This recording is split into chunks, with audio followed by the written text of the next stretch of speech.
After all the tests, the trials and races across the country, the hopes of every driver in the Rotax classes come down to this weekend at the place where for many the whole year started. Welcome back to Whilton Mill for Event 8 of the Wera Motorsport UK British Kart Championships for the season finale in MicroMax, MiniMax, Junior Rotax and Senior Rotax. It's also the O-Plate for the mighty Bambinos. It's a circuit that's familiar to the vast majority of the field, especially those who were here in March for the season opening Rotax O-Plate meeting. Plenty has happened since those early races in this 2024 season, and for a select few, the chance of championship glory remains alive. MicroMax UK this weekend will see if Austin Oman can hold on to the standings lead and deliver a first title into the hands of Sam Pollitt Racing at this level. Expect challenges from all quarters though, including the likes of KR Sports' Lucien Smith, who won last time out at Kimbolton. MiniMax 950 promises to give us one last battle between the duo of Albie Friend, depending on results by this stage champion-elect, and Finlay Lyons, O-Plate holder. Last time we were here, it was a dominant display for Lyons. Can he do so again to finish off the season? Junior Max also looks to be going the way of a Strawberry driver. Can Harry Bartle repeat his clean sweep of the round like he did at Kimbolton? And can Hugh Moulton, back on form last time out, scramble into the top three in the standings before the season closes? Macaulay Bishop set the karting world ablaze during Senior Rotax's visit to the mill for the O-Plate. This weekend, can he add the title of Senior Rotax British Champion to his CV?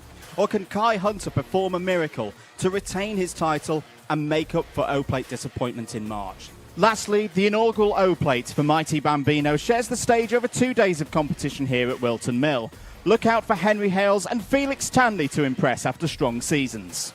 All the action, every lap of every race can be followed across the Motorsport UK and Alpha Live platform of channels. It's time to go racing here in Northamptonshire for Event 8 of the Wera British Kart Championships. And a very warm welcome indeed back to Whilton Mill. Saturday, heat day for this final round of the season in the Rotax classes. My name is Andrew Mather. Alongside me in the commentary box once again is Henry Baudet. Henry, it's been a long season. It's been an exciting season, but there's still plenty to be decided here this weekend. Yes, indeed. It certainly has been an exciting season. I caught up with the action in the Rotax classes at Kimbolton, which were absolutely outstanding. Apologies, I was at somewhat sunnier climes during that, but back where I want to be now here, Whilton Mill, 1,200 metres of abrasive, bumpy, hard, physical tarmac for the drivers to negotiate. Everything on and off camber. Beautiful layout here, established in 1991. Great year. It was a great year. I was racing and you were born. Yes. Yes, that tells you all you need to know. Look at that, the clouds are here, ever present, but not expected to deposit anything unwanted upon us. No, we had a little bit of rain here this morning. It was very warm yesterday. It almost felt like we were back into the middle of July, but misty, bit of cloud over the circuits, still good racing conditions, very grippy surface as you would expect here at Whilton Mill after the summer. The track has evolved since we were last here for the O-Plate, particularly through that final sector. 2 sets of heats for all drivers here today. Let's hear, though, for the first time today from Nicole Sutherland. Thank you, boys. It's Nicole Sutherland, and I'm down here in the paddock. Very similar conditions this weekend to what we saw earlier on in the year when these Rotax drivers were at the O-Plate. Of course, it's the first time in the Virtuals British Kart Championship that we're seeing the new track layout with that new last corner. I'm here in front of the Radical SR3, which has freshly been announced to be a prize for one of the drivers within this championship. Very, very spectacular thing indeed. Of course, next year we'll be seeing a fully funded drive being awarded to one of the drivers within this paddock, within this championship. So just a testament to the Motorsport UK Virtuals Kart Championship of how competitive things really are and how much investment goes back into the sport. Of course, this weekend we're also joined by the Mighty Championship, which is the all-electric Bambino class. A new addition to things as well, of course as well, is the Motorsport UK hospitality tent, which I'll be giving you a tour of a little bit later on, showing you what goes on inside of there. Of course, it's the first time that has ever happened at the British Kart Championships, so I'll give you a tour, show you guys what it's all about. Before we head into the racing then today, we're going to hear a quick lap from Oliver Spencer, who joined me in the comms box yesterday to tell me about how to drive a rapid lap of Whilton Mill.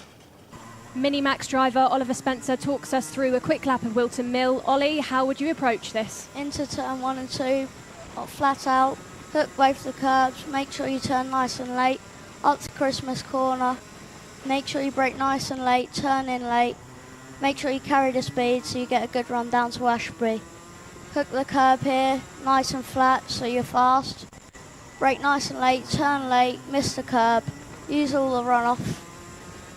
Into here, make sure you don't hit the curb, make it nice and smooth because this will affect you down the straight if you don't make it nice and smooth. Into down the straight, make sure you get the aerodynamics with your head down, brake nice and late into the boot, turn late, round here nice and smooth, clip the curb here, make sure you're nice and straight down the straight. Rapid lap there by Oliver Spencer. Thank you very much, Ollie. Thank you.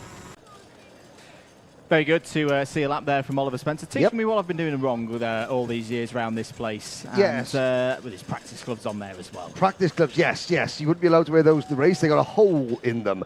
Big hello to everybody on the live chat. Once again, as always, if you're watching on the Alpha Live YouTube channel and the Karting UK YouTube channel, you can use the live chat feature and we can see your comments. Hello to Barbara Lapper.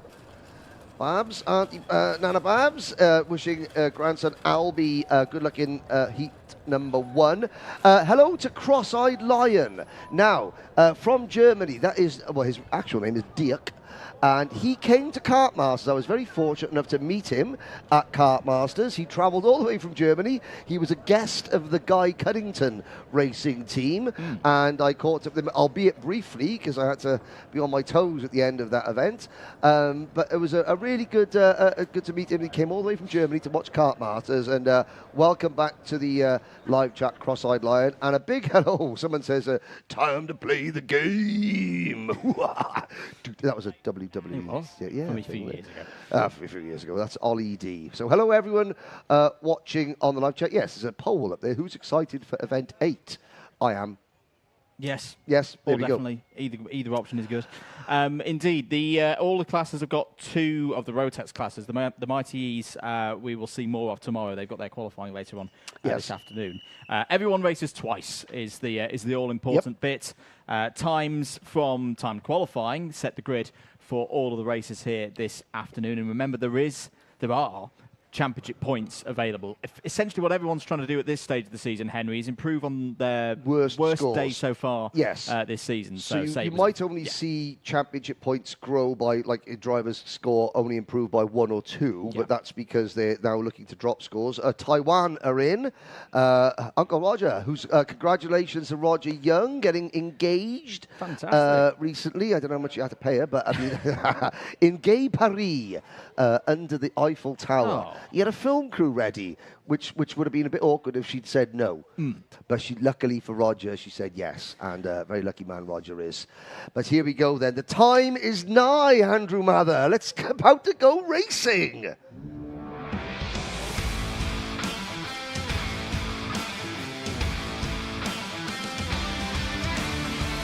Let's take you through the grid for the first time this weekend. William Antrobus starts on the front row of the grid alongside Kai Veach, who's your pole sitter. Leon Hasty and William Archer start on row number 2. Row 3, Joshua Turnbull alongside Jack West, and then Harrison Crowther and Victor Hansen on row number 4. A great performance from Shane Chandaria to line up 9th alongside Lizzie Mentier. Emily Cotty and Noah Barham are your top 12, with Albie Lapper, Hugh Moulton, Canada's Ryan Gandur and Kai Clark rounding up the top 8 rows of the grid. Finley Jones for GWR goes on row number 9 alongside Marcel Popical. John Buchan and Vlad Tomanchuk starts on row 10. Henry Cameron and Zach McDonald have work to do from row 11 ahead of Isaac Barker and Sebastian Lusch on row 12. Harry Bartle and Isabella Stansmore Wilson start on row 13. I suspect we will probably not see Harry Bartle out on circuit. No, he is out on circuit for this one, so he is going to give it a run he is already champion-elect. Now, very, very soon, well, we'll let the race start, but then we shall explain why you're seeing some of the championship leaders either not race or race at the back. We will get to that very shortly, but it's time to go racing, Andrew. Is indeed 10 minutes plus 1 lap underway here at Whilton Mill. Event 8 racing in the Wera Tools British Kart Championships is go. All bit of a spin in the middle of the pack there for someone a reckon around 20th place, but back at the front it's a good start for Kai Veach, who leads into Christmas Corner for the first time. Looks like Albie Lapper is on the move there in the number 29 for Strawberry Racing. Down the inside, Leon Hasty with the S-plate back on his kart. He won that a couple of weeks ago up in Scotland. Brilliant start for the driver. He's had a tough season for Craft Motorsport, but he's up for it here this weekend. Yeah, am I getting this wrong, or is that a new team for Leon Hasty? Has he moved mid-season? He's still with Craft. Oh, I thought he had started the season with somebody else, but either or, the Craft Motorsport team, the Gilbert family, and yes, Killian Craft really making a name for themselves in the UK this year. He leads at the end of the opening lap. Harrison Crowther, who's had a podium finish here as a MiniMax driver before, he is in second position. Then it's Josh Turnbull, side by side a bit further back. The number 92 of Jack West, just squeezing William Archer out of the way. A good performance, though, from William Archer. He's the leading championship rookie in this race. And there's the number 56 of Shane Chandaria, the Kenyan driver, driving the Pro Train, though, who know this circuit intimately. I know what was confusing me. The Thule Motorsports suit that he's still got on. So he has changed teams. He's just not changed his suit yet. The number 17 of Harrison Crowther goes through into the lead of this first heat of the weekend. Joshua Turnbull's had a good start there in third, and William Antrobus defending second place in the standings right now, knowing he needs to bounce back after a really tough round at Kimbolton last time out. Here goes Turnbull down the inside of Hasty. This is for second place. Antrobus is going to follow through as well. Lovely stuff from the juniors. Fast start, fast pace to the start of this race, I feel, Henry. Yes, indeed. Down towards Ashby's now. Now they're coming up towards, I believe this is Chapman's, or is it, and then downhill towards Oisiers. There's Oisiers, and now up the infield straight as you see Turnbull now defending. So Leon Hasty has dropped back to fourth position. A 6-kart breakaway with Veach, the pole sitter, and Jack West at the back of the group. Then a gap back to Emily Cotty, who's made very good progress. She is up to seventh position. And it's Archer, Hanson, Moulton. Behind Hugh Moulton is Barham. Then Albie Lapper, Finley Jones, Harry Bartle, up 10 places. So, yeah, you just having a bit of fun. But, I mean, obviously, drivers, looking at there's the movers, Albie Lapper losing a place there to Finley Jones, that GWR kart. But yeah, why, Andrew? Why are drivers who are potentially going to win the championship or have just sealed the championship not racing or racing at the back? They're reducing their risk, yes. I'd say, because the one way that a driver could lose could the unwin a championship, that's a very good way of putting it, is getting disqualified. Yes, if you have any sort of technical infringement or a driving offence, if that is a disqualification, you score 0 points and you must carry that 0 point score in your championship total. There are drop scores in this. I think drivers are in the Rotax classes are dropping their three worst scores. Yep. That's from heats and heats, pre-finals and finals. But if you get a disqualification, you have to count that score. So my point of view has always been that they've raced well enough all year to get to this stage. Why would they suddenly go out and be an absolute bandit and at this point? But I tend to I'm agree. not spending lots of money to try and win a British Championship. No, indeed. 6 minutes of this one to go. William Antrobus is your race leader. Driver definitely has scope for improvement. His results last time out at Kimbolton, as you mentioned, it was a tough weekend for him. 8th, 27th and 17th in the 3 classifications that we saw across the course of that last round. So he'll be looking to beat all of those and gain some more points, hold off the charging pack behind him with the likes of Thomas Minspearing, Hugh Moulton and Thomas Behrman involved. Meanwhile, battle for third place. Harrison Crowther holding on to this one with Jack West. Jack West, who's had this really impressive season, in my opinion, Henry. Has a good run at Kimbolton last time out as well. Yes. Leon Hasty with the S-plate. The Scottish Open champion still there as well in the top 5, and Kai Veach, who's shown promise, I think, this season. It's just another one of those drivers. What would be really good to see is if Kai Veach could knit it all together with this last round of the championship. Yeah, another year. I don't know how if Kai is still eligible for juniors next year. Another year of maturation, I think, would be very good for Kai. A little bit further back in the pack, there's the number 21 Kart, Victor Hansen. Had a warning earlier on. He's now in front of Anglo-American driver Noah Barham.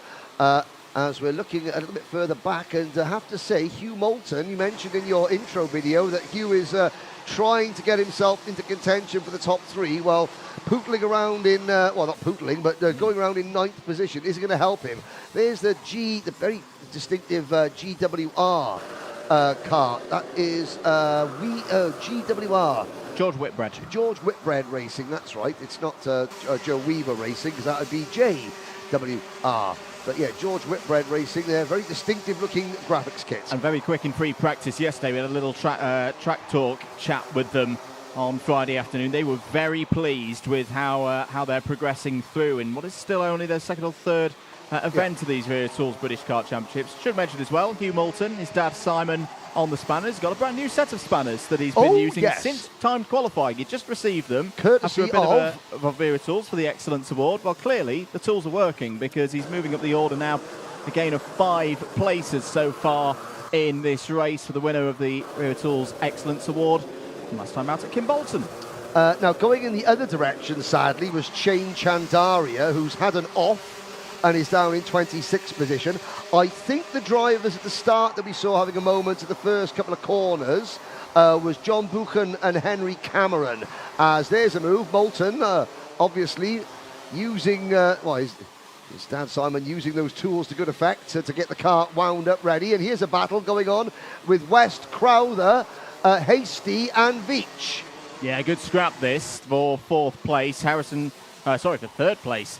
Harrison Crowther now slips down to 4th. Can Jack West start to break away? Hasty finds a way through there into 4th place. Tough moments here for Harrison Crowther over the new chicane. 2 minutes and 50 seconds of this one to go. Antrim and Turnbull comfortable out front. If you're just joining us, it's the first heat of the weekend for Junior Rotax, and it's a bit cloudy, it's a bit misty here, but it's dry out there in circuit.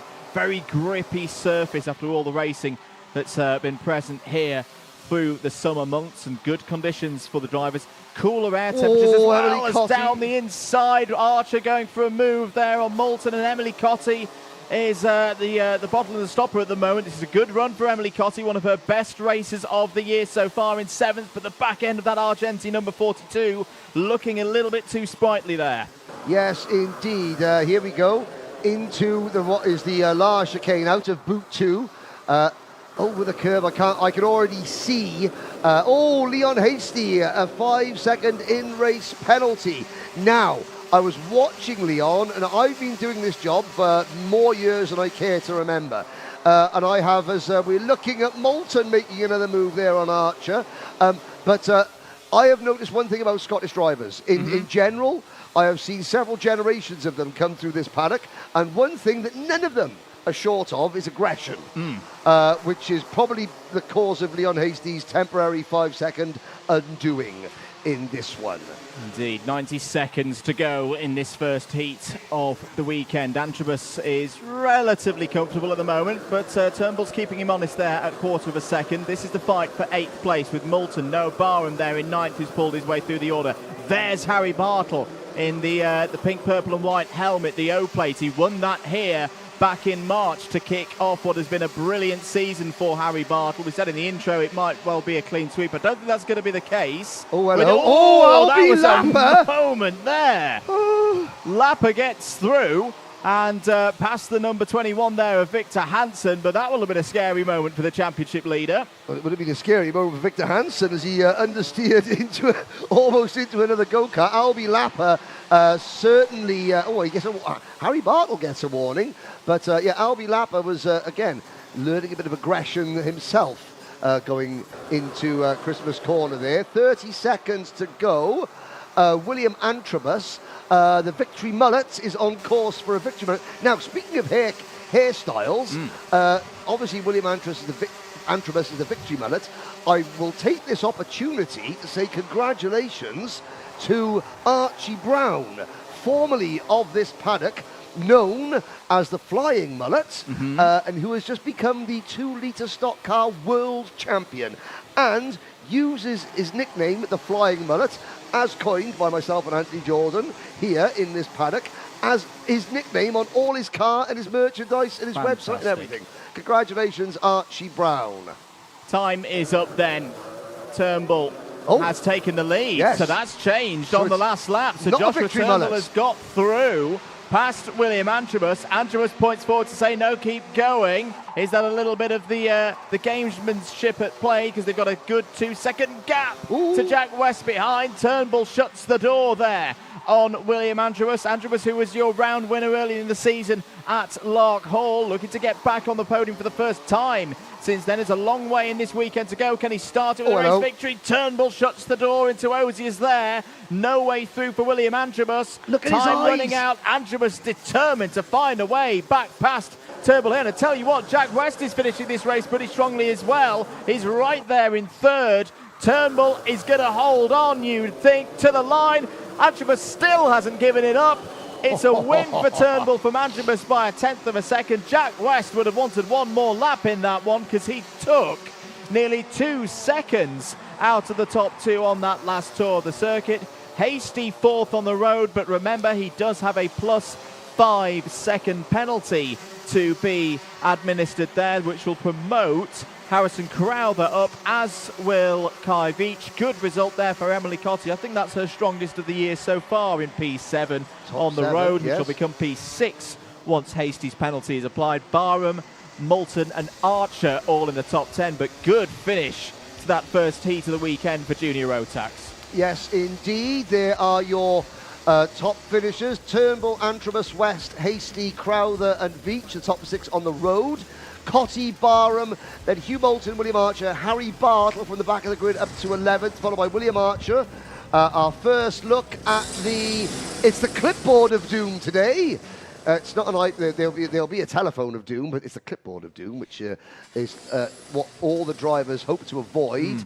That is the official here at Whilton Mill Kart Club officials who are checking all the nose cone brackets to make sure that no one's been naughty boy or a naughty girl. The one good thing that I'm going to be looking for is that obviously William Antrobus is using his clear visor. Yeah. Now, that last lap of the race, you could see William there giving a high five. You could just see the intensity and the focus in his eyes. I absolutely love it when the drivers have their clear visors. And with the last chicane here, I can hear an Alpha Live cameraman salivating at the thought of making slow motion art as karts fly over the curb there, and a close-up of the whites of their eyes with a British Championship and a final British Championship position and a national ranking on the line. Intensity has ramped right up. It has indeed. So for Groups B and C, they'll have their second races later on. For Group B, anyone who started on the pole side of the grid, they will go again at 4:55 when they take on Group A. For Group C, they will race again at 3:15. So Antrobus, Archer, West, Hanson as examples of that. That's the next time that they will go out. They will have it's a tricky race to be in though when you're in Group C, because they will have a slight tyre disadvantage over Group A, who we wait a little bit longer to see them come out. Antrobus looking a little bit frustrated there with a second place. We're going to take a short break though. We'll be back with more racing here at Whilton Mill in a few moments.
Welcome back to live coverage here for Event 8 of the Wera Tools British Kart Championships, the final round of the season for the Rotax categories, getting ready for the first racing appearance of the weekend for Senior Rotax. And just like it was in March when we last saw these drivers race in that fantastic still race of the year contending final in the O-Plate, the sun has come out here in Northamptonshire for the seniors. The sun always shines on the righteous. Speaking of righteous, there's Kai Hunter. Do you know that Kai Hunter has done exactly 2 races in the United States this year? Do you know how much he's earned? Prize money, $9,000 for 2 weekends' work. Not It's bad. not bad, is it? Not bad at all. Not bad, is it at all? Maybe the price of the burgers have come down to Warden Law now. I don't know. Speaking of Warden Law, can't wait to go to Warden Law for the Rotax Grand Festival in a couple of weeks. There's, speaking of grand, I would have to say that Guy Cunnington is now the grand old man of the Rotax classes. Former British champion, 2019, vice champion in the Rotax Grand Finals. Alfie Lawrence in the middle of them. He's a world championship winning mechanic. He won the Rotax Grand Finals with Christopher Elfagali a couple of years ago. And we had a really good chat yesterday with Guy in the GCR warning, not just about his racing, but about managing the team and playing that role as well. Team owner driver, yep. So that'll be up on the Karting UK YouTube channel in due course with all the content filmed across the course of this weekend. So if you've not already subscribed, do so now. Very intriguing grid, this first one. We've had a chat about Guy Cunnington and Kai Hunter, both of them going for second place in the championship. They start on the outside. Archie Walker and Callum Bradshaw both in this race as well. The last time we saw those two race against each other was, of course, that very dramatic finish at Kimbolton. Well, it wasn't the kind of finish they would have wanted, but it was so dramatic. Speaking of Archie Walker, there he is with his dad. And so 2 drivers. There's Callum Bradshaw, the number 99 kart, sitting there waiting. He sits in the championship, I think, the top 4. Teddy Pritchard-Williams. He's convincing me that this is his last full-time season and that he'll be stepping out of the seat after this. But he can't, because every time I'm not here, he gets on the podium. And I've never commentated on a Teddy Pritchard-Williams podium in the British Championship. At Kart Masters, did I? I'm not quite sure. But I was too excited by Matthew Higgins becoming a Welsh winner to notice anything else. But he's got to carry on racing until he finishes on the podium at least, whilst I'm commentating on him at the British Championship. So to his dad Damon, get your pennies out. This is going to be good. This is going to be very good. Absolutely. The last time we were here. Oh, go ahead. Sorry. Teddy's sister Molly. Hiya, Molly. How are you? She can see you. Right then, it's Senior Rotax Heat number 1, and it's up next.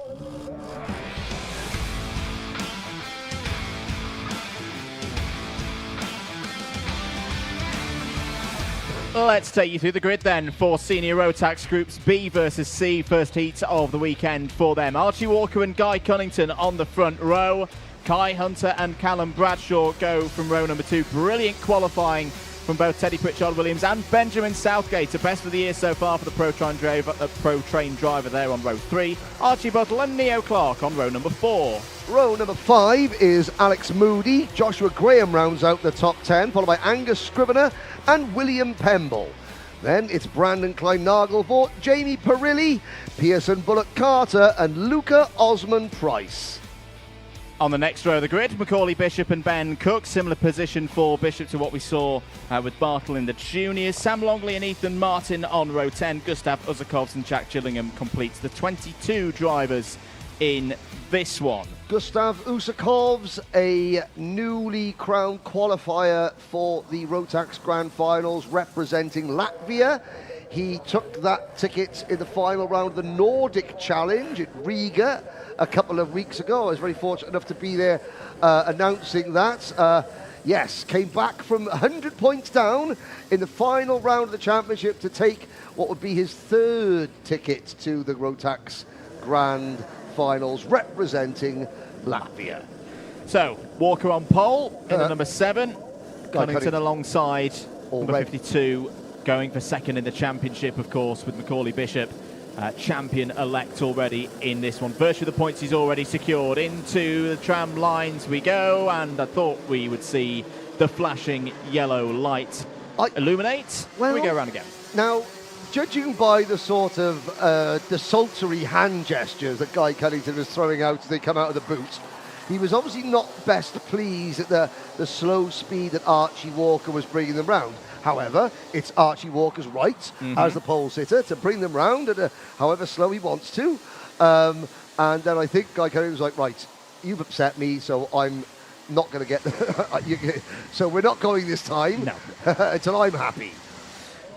And, Archie Walker, who was very strong at this stage of the weekend at Warden Law. Another driver who had a bit of a tough time last time out at Kimbolton. Wasn't making his way through the order in the final at Kimbolton, but it's one of those days that wasn't to be. They quickly saw Macaulay Bishop. Well, the last time we saw Macaulay Bishop in racing action in the Wera Tools British Kart Championships promoted events was back here in March, of course. And that spectacular win in the O-Plate final. He, as I say, is already champion-elect. He's picked up the 20 bonus points for attendance at every single round. That's taken his tally already past the maximum that Kai Hunter can achieve. But here we go then for this one into the tram lines. Are we good to go? Lights are out. 10 minutes plus 1 lap underway. Good start for Walker. Good start for Bradshaw as well. Straight up into second place. Up towards Christmas Corner they go for the first time. Unsurprisingly, very defensive. Two drivers right. I think everyone who started on the anti-pole side of the grid there did not have a happy time of it, Henry. You can see Benjamin Southgate there is already down to around 10th place. Yes, indeed. Guy Cunnington drops to 4th or potentially 5th. There's Brandon Klein-Nagelvoort at the back of the field. That was Luca Osman-Price in another of the Guy Cunnington Racing karts going slowly. Now, let's see Macaulay Bishop. He's the back of the field. Or is he? Has he come in already? Certainly, oh no, he's motoring serenely onwards, is Macaulay Bishop. Obviously wanted to give himself a little bit of fun and games, although Dan Holland Racing Team will be saying not too many fun and games, Macaulay, because as we got our first move for the lead, Callum Bradshaw passes Archie Walker with ease at Christmas Corner. And Kai Hunter in 3rd, followed by Teddy Pritchard-Williams. Then it's Cunnington. Then the number 22 kart of Archie Buttle, followed by a very impressive Alex Moody. Indeed. I should actually correct... Oh, down the inside goes Cunnington there on Pritchard-Williams. I should correct myself. Bishop hasn't quite got the championship yet. He just needs one more point. Because, of course, whilst Bishop's got his 20 championship bonus points, Hunter has as well. Yes. So do keep an eye out for Macaulay Bishop. He could very much seal the championship today, and he's going in the right kind of direction. He's already up to 9th place. His worst qualifying heats intermediate classification so far this season was actually the very first one. It was 5th earlier in the season, so he can be 4th or higher in the intermediate classification. After 2 races today, he will have secured the championship. 8 minutes to go in this one. Down into Ashby, there was a move with Brandon Klein-Nagelvoort, so Bishop is now up to 7th. And as we said back in March, Henry, Macaulay Bishop has done so many laps of this circuit. He has done so many overtakes around this circuit. That knowledge that he's built up over the years is being put to good use right now. Meanwhile, back at the front, Bradshaw still leads from Walker. Kai Hunter there as well. Hunter knows he's just got to go for it. There is a mathematical chance. It would be a small miracle if he could achieve it, and he's got to win pretty much every single race to at least have some form of mathematical chance. He's in 3rd. That's not where he'll want to be. He's got to get moves done now. Well, let's think of it like this. Yes, it'd be a minor miracle. However, let's look at it this way. Okay, Kai Hunter has got, he's got the same mechanic, Alfie Lawrence. He's got some very good power. But let's look at that. He's moved away from Dan Holland. He's home for the last 6, 7, how many years it was. Reese Hunter, his brother, the Hunter Motorsport team, it's only their 3rd season. Yeah. Now, you can have a very quick driver. You can, Reese knows how to put a kart together. He's building his team, but as the same for Guy Cunnington Racing, they're taking it to the big guns here, which is absolutely fantastic. There goes Cunnington past Hunter. To take the title down to the last weekend, considering the changes that they made, considering how useful the Hunter Motorsport team is, is an absolute testament not only to Kai, but also to the growth of the Hunter team as well. But as I say that, the other team that I'm so impressed with at the moment is Guy Cunnington Racing. But yeah, what Guy Cunnington needs to do, he needs to get a couple more of his punters, his customers, up the order as well. Definitely say so. There'll be those of you probably wondering as well, knowing your championship standings, why are we talking about Kai Hunter and not Guy Cunnington in terms of the championship permutations? This is again where drop scores come into play. So cast your mind back a little earlier into the season. Kai Hunter had that 28th in the final at PF International. At the moment, that's on his scorecard as down the inside goes Graham, Joshua Graham, the winner from Lark Hall. Oh, getting there was a position. A spin. Sorry, Andrew, there was a spin, and that is the number 78 Kart going backwards. That is Joshua Graham. He just got hooked. I'm not sure if we've got action replays today, but as they came through Inkermans, it seemed as though the cart just behind Josh Graham just caught him at the wrong angle and sent him backwards down the grass. Halfway through this race now, and where will Graham cross the line? He will cross the line all the way back in 21st position. Here he goes. It was the 49 cut of Scrivener, and just look at that. Yeah, it just sort of, I think as Graham sort of got on the curb and unsettled the cart a little bit. The tiniest little moment there for Joshua Graham. The cart goes very light as you go over the curb there through Inkermans. And that's because it's on a hill. Yep. You know, and you're going positive and negative camber. You're going sideways across a hill, which makes the carts very unsettled indeed. 4-cart battle for the race lead. Is this where Kai Hunter goes, okay, time for a bit of a YouTube viral moment. I will try and pass all three round the outside. Although 4.5 minutes ago, maybe a little bit too early for that. Although you could almost imagine what Kai's thinking to himself. Right, we're going to get down to the last minute of this race. They're all going to go to the inside. Oh, hang on, Macaulay Bishop, he started last. He's closing in 7th position. What a drive from the O-Plate champion. Absolutely, he's got Archie Buttle ahead of him as Guy Cunnington does look down the inside of Archie Walker. Walker leads in space, but Walker has to take to the grass there on the exit of Odious. Through goes Cunnington, through goes Hunter, and Pritchard Williams gains out of that as well. Remember that Teddy Pritchard Williams and Kai Hunter, of course, came together the last time we were here for that O-Plate meeting in that tremendous final at the start of the season. Just to go back to Guy Cunnington's situation, in short, the room for improvement is greater for Kai Hunter. He's trying to get a 28th position off his scorecard at the moment. That's his worst result. That was back at PF International. For Guy Cunnington, 14th. So, as I say, the gains that Guy Cunnington can make with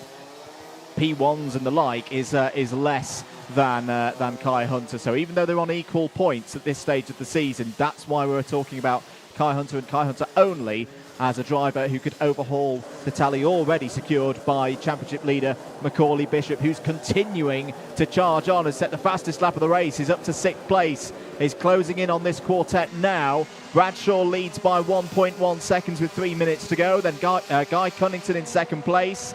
Kai Hunter 3rd. Teddy Pritchard Williams next up in 4th. Archie Walker, the interested party there, in 5th.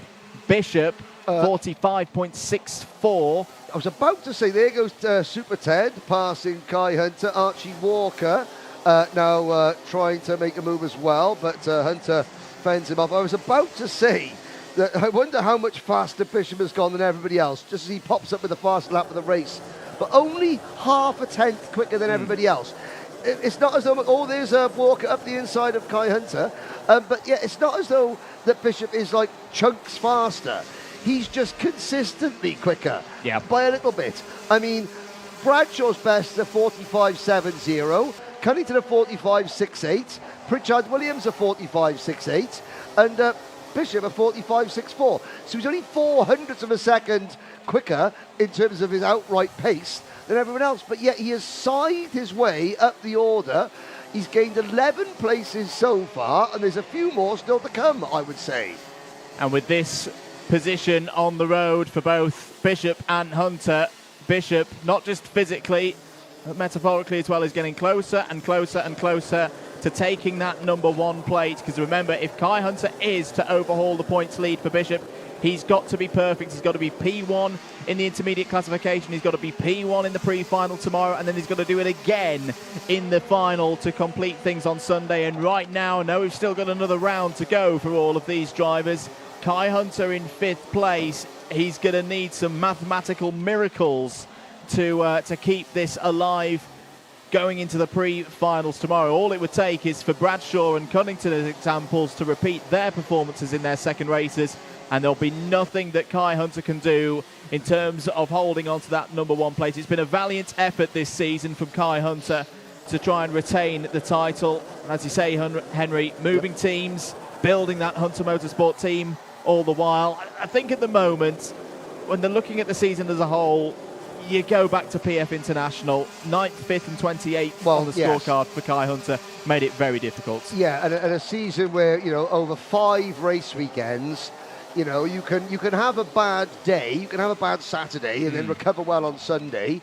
But to have a bad Saturday and Sunday, it means that you use all your mulligans in one weekend. Yeah. And, a championship of this competitiveness, of, this stature, you're not going to have a smooth run throughout 4 straight weekends. There's just too much competition to allow that to happen.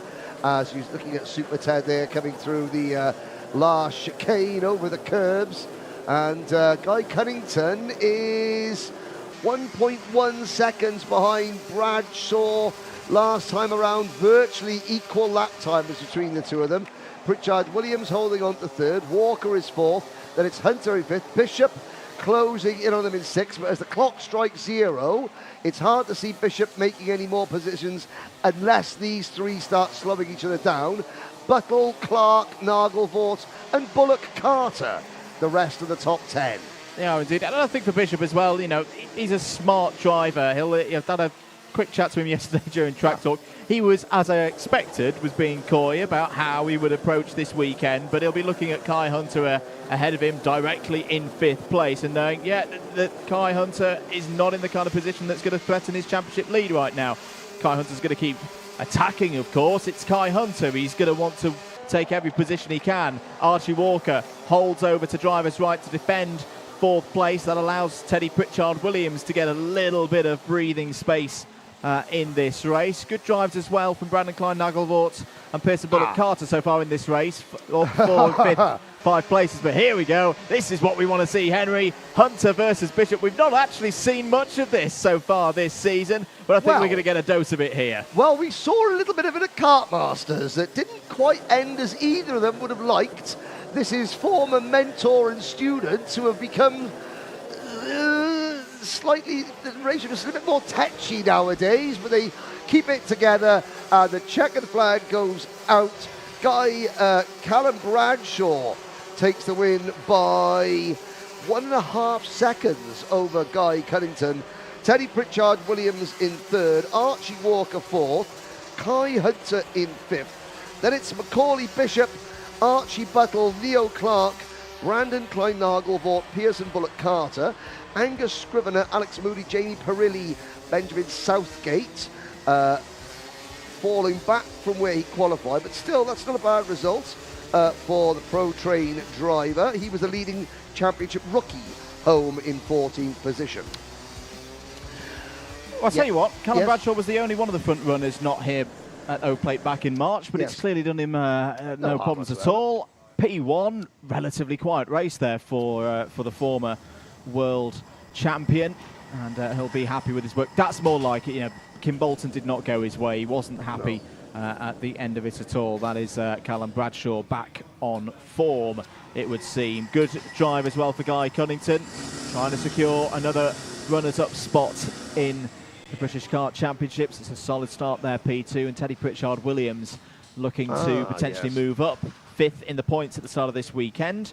Good drive there to 3rd. Yes, and right.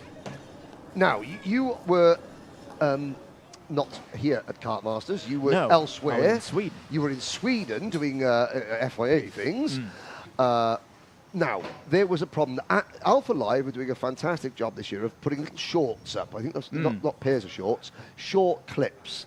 One of which is at my expense. Oh, no. Now, there was, on the live chat, during Kart Masters, somebody wrote in a Peter Drury-esque sort of montage of words about the karters, the drivers and all that. And I, the hater of ChatGPT that I am, I got fooled. And I thought it was actual words written by an actual human. Pros. And it wasn't. It was, and of course, I hate AI. I haven't got any AI. I haven't got any actual intelligence, let alone artificial intelligence. So I dare you, British Kart Championship viewers, to try and wax lyrical about the championship or some of the drivers, and I shall be the judge whether it is a human writing it or whether it is ChatGPT AI. Anyway, that was my thing. I mean, they haven't done a commentator's highlight reel about the best bits of commentary of the season. No.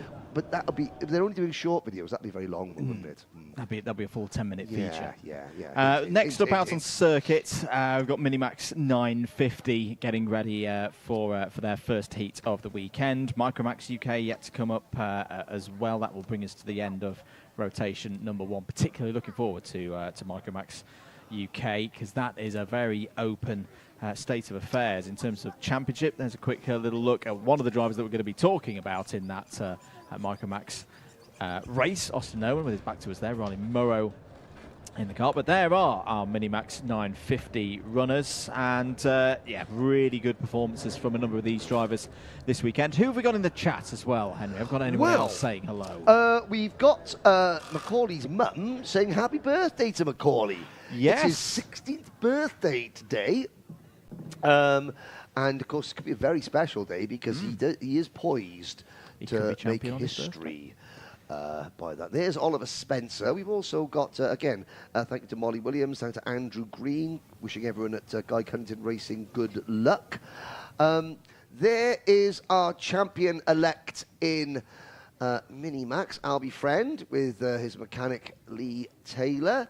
Albie on his way to another Rotax Grand Finals, having won. That was a very loud whistle in our ears. So the Alpha Live cameraman was obviously right by the grid marshal there. Blow your whistle. Blow your whistle. That's a rave thing.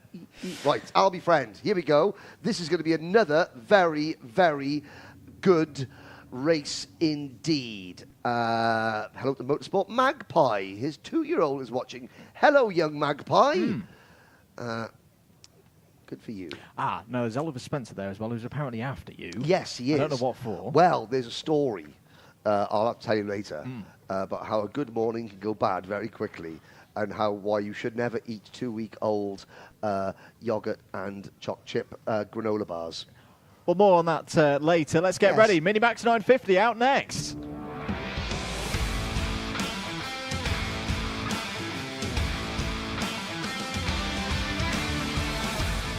Here's a grid then for Heats 1 in MiniMax 950. Tom Reed on pole position on an all-Strawberry Racing front row, joined by champion-elect Albie Friend. Emerson McAndrew-Uren is on row 2 alongside Oliver Spencer.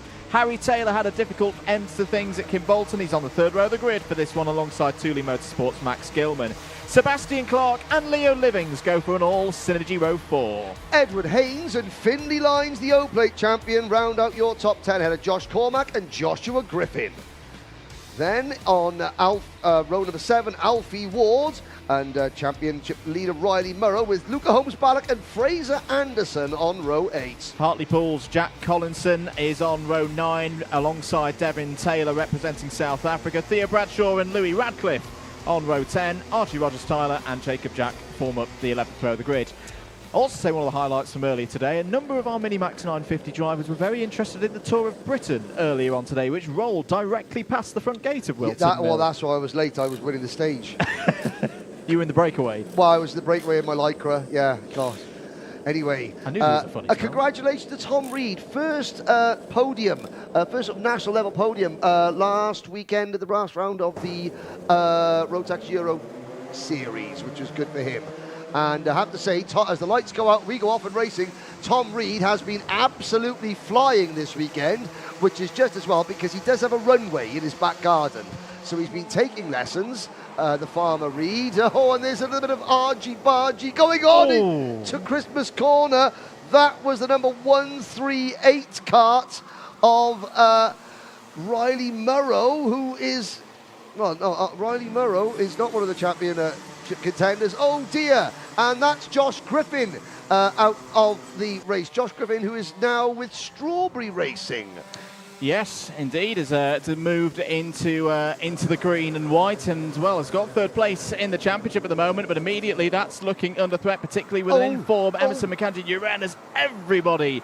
Oh, you talk about taking flight at the end of the runway. A couple of drivers taking a big amount of that new curb through the last couple of corners. 9 minutes to go in this one then. Friend is your race leader from teammate Tom Reed. Oliver Spencer's had a bright start there. Yellow flag is out. I'd imagine that is for the recovery of Joshua Griffin's number 5. Yes. Who has not come over the start-finish line and looks to be out of this race. All of these drivers will qualify through to tomorrow's pre-final. There's no need for repechage tomorrow. As there you see Griffin walking away. Wow. Understandably, not too happy about things. That wasn't a walk, that was a stomp. That was a stomping away from his recalcitrant go-kart. Now, Finley Lines, there he is, the Synergy Factory driver, the Maximum Motorsport backed entry there with a bright green crash helmet. What a difference 6 months make. Start of the season, he was untouchable in the O-plate here at Warden Law. Qualified badly, but he is making his way up the field now. He has a little look up the inside of Harry Taylor. That puts Finley into P5.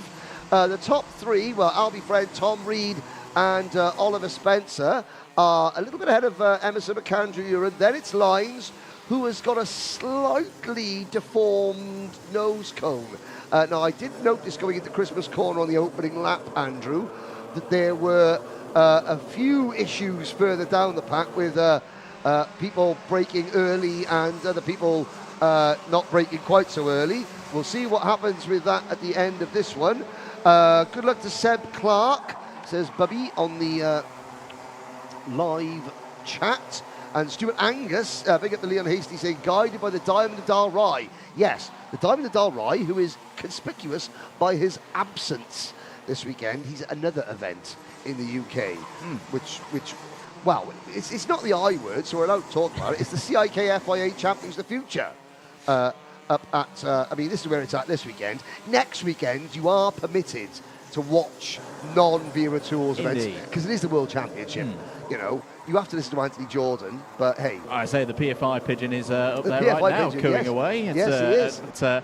Things at Champions of the Future. Meanwhile, 6.5 minutes to go in this first heat of the weekend for MiniMax 950. Albie Friend continues to lead, but has got a chasing pack behind him of Oliver Spencer now in second place ahead of Tom Reed and Emerson McAndrew-Uren, who was really happy with his pace yesterday from free practice. It's had, well, I say, it's been a building season for him. I spoke to him yesterday in another one of the features and videos that you can see up on the Karting UK YouTube channel in due course. Said he was talking about, it's been a developing season, moving up from MicroMax, racing up against the likes of Albie Friend, drivers who are older than him. He's looking forward to good move there. Next year as Finley Lines goes through there into fourth place. But I've been impressed with Emerson McAndrew-Uren and his attitude with the season. You know, sometimes when you get a driver stepping up as a champion, you know, they can feel the weight of the world upon their shoulders and it not go so well. I think for Emerson, he can be happy with how his season's gone. Yeah, indeed. And I have to say that as I was scanning social media, Stuart Lines, Finley's dad, wrote something very profound, I felt, which is very unlike Stuart. I was going to say. He can't spell profound, but he wrote something very profound.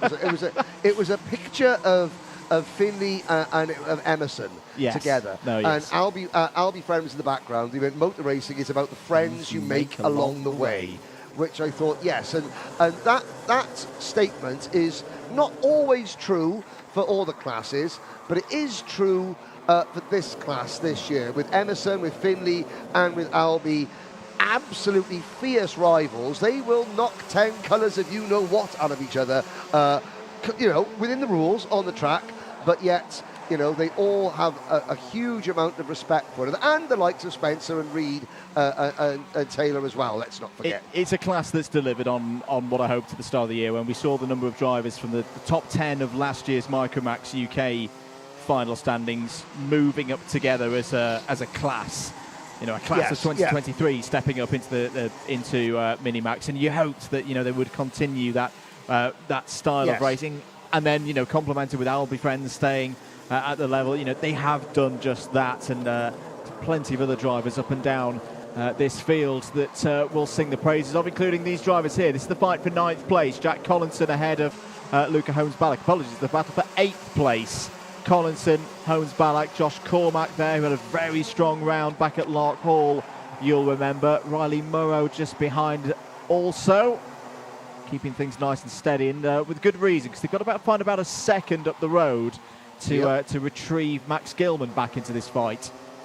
Yes, indeed, Max Gilman getting some support online as well. Can't remember the name first, but anyway, here we are. Max Gilman getting some support as well. Oliver saying, afternoon, guys. The top 4 drivers, nose to tail. Friend, then Spencer there in the number 142 KR Sport Car, then Reed, then Lines, and a little gap back to Emerson McAndrew. But he's not going to be too concerned over that, because he knows that there will come a point where Friend has to defend, and that will open the door for McAndrew to close in on this pack. Be interested to see how Tom Reed copes with this situation. Now he's had that podium last weekend, I think it was last weekend, at the Euro Trophy. How has that affected his confidence? What boost has that given him? Because sometimes the driver doesn't realise it, but it releases the shackles. Yep. And he then makes different decisions, because it's not all about trying to get that first podium. It's like, well, I've got it. I don't need to worry about that anymore. They drive more naturally. Oh my word, Finley Lines was 2 wheels high in the air, almost 4 wheels in the air there coming over that curve. Absolutely, so it's up to 3rd place now. I think it's not necessarily only about taking different decisions. I think it's being more decisive with their decisions as well, of areas where they perhaps would doubt themselves. Once they get that first podium, they can carry on breaking through. Emerson McAndrew is back as part of this battle now, as you correct to predict there, Henry, that there would be some battling up ahead of him that would pull him back in. He's still there in 5th place. The Taylor and Gilman group are holding off the advance of Collinson, Holmes-Ballack and Cormack. That is your top 10 right now. Louis Radcliffe's had a decent race. He's up 4 places from the back of the grid to 16th. Also has been on the move. Devin Taylor, we should mention, for Synergy, the South African, is up 6 to 12. Now, Tom Reed, he did very kindly give me some amazing glasses. I think with the hope that I would wear them in the paddock show. Kart Masters, I had a variety of wonderful glasses to wear during the paddock show. Do you think, just between you and me, do you think Dan Parker will let me wear these glasses for the paddock show? It's fine. Well, I'll be fine. It's just about loving karting mums, so we're fine. But, drivers kind of... Oh, look at that little signal from Finley Lines. Saying, we're fine. Yeah, Finley agrees. Thank you, Finley. 1 minute to go. Friend still leads from Spencer, Lines, Reed, McAndrew. That is your top 5, as it has been from the early stages of this first heat of the weekend. Through Oblivion and the Crook, and flat out through the kink of Fine Lady up towards Christmas Corner. Oliver Spencer feels the need to defend now from Finley Lines. Lines trying to switch back there. Good defence from Oliver Spencer to hold off the O-Plate winner. Everybody knows how quick Finley Lines is round this place from what we saw in March, but this circuit has evolved since then. The tarmacs may still be in the same place, but what's on top of it, the amount of rubber that's been laid down across the course of this weekend and others, it's meant that drivers have had to change their approaches to racing so far here this weekend. Friend has gone. Friend has disappeared up the road. The defence from Spencer is good news for him, as Emerson McAndrew still there in 5th. We'll get another lap in here on time. There was 5 or 6 seconds to go, so 2 more to see if Oliver Spencer can hold on to this 2nd place. Now, this is, you're saying about the difference in rubber that's being laid down, and you're quite correct.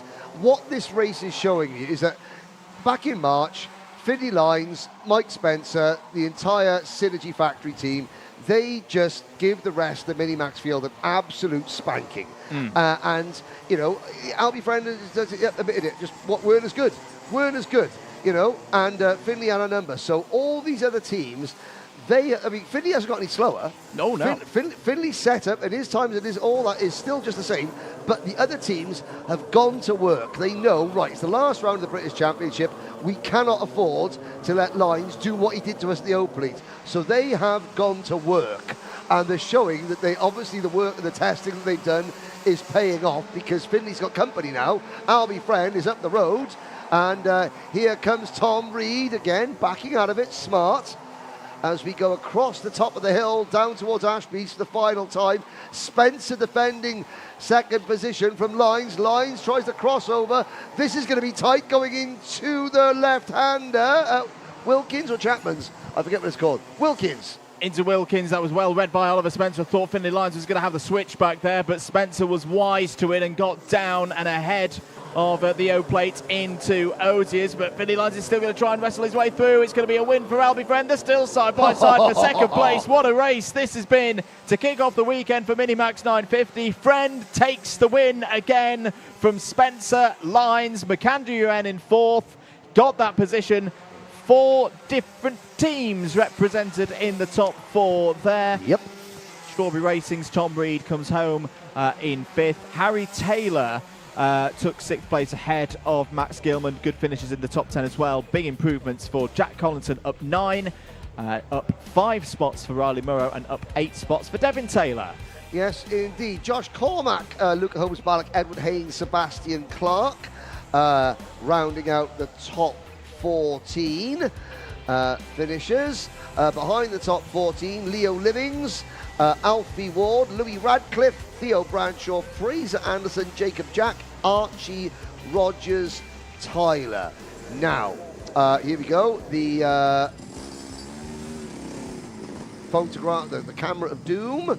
Now, this would be interesting to see if Finley Lines goes through, because there is a bit of damage on that. Oh, no, that's all good. Emerson McAndrew Uren goes through, that's okay. As the rest of the field cycle their way through. Now, I'm looking at the numerous Oasis puns coming in.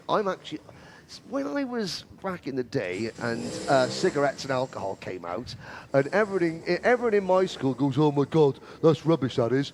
You're a mosher." I was called a mosher because I had long hair. I had hair, but it was long.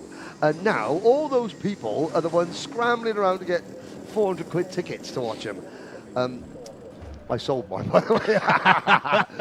I saw them back in the day. The first 2 albums were amazing. Everything else was tripe. Here we go. There's Oliver Spencer having a little chat with Albie Friend. Albie Friend trying to figure out how to take his race suit off. Is he going to take his race suit off? Oh, go on, Albie. He just about managed to take his race suit off.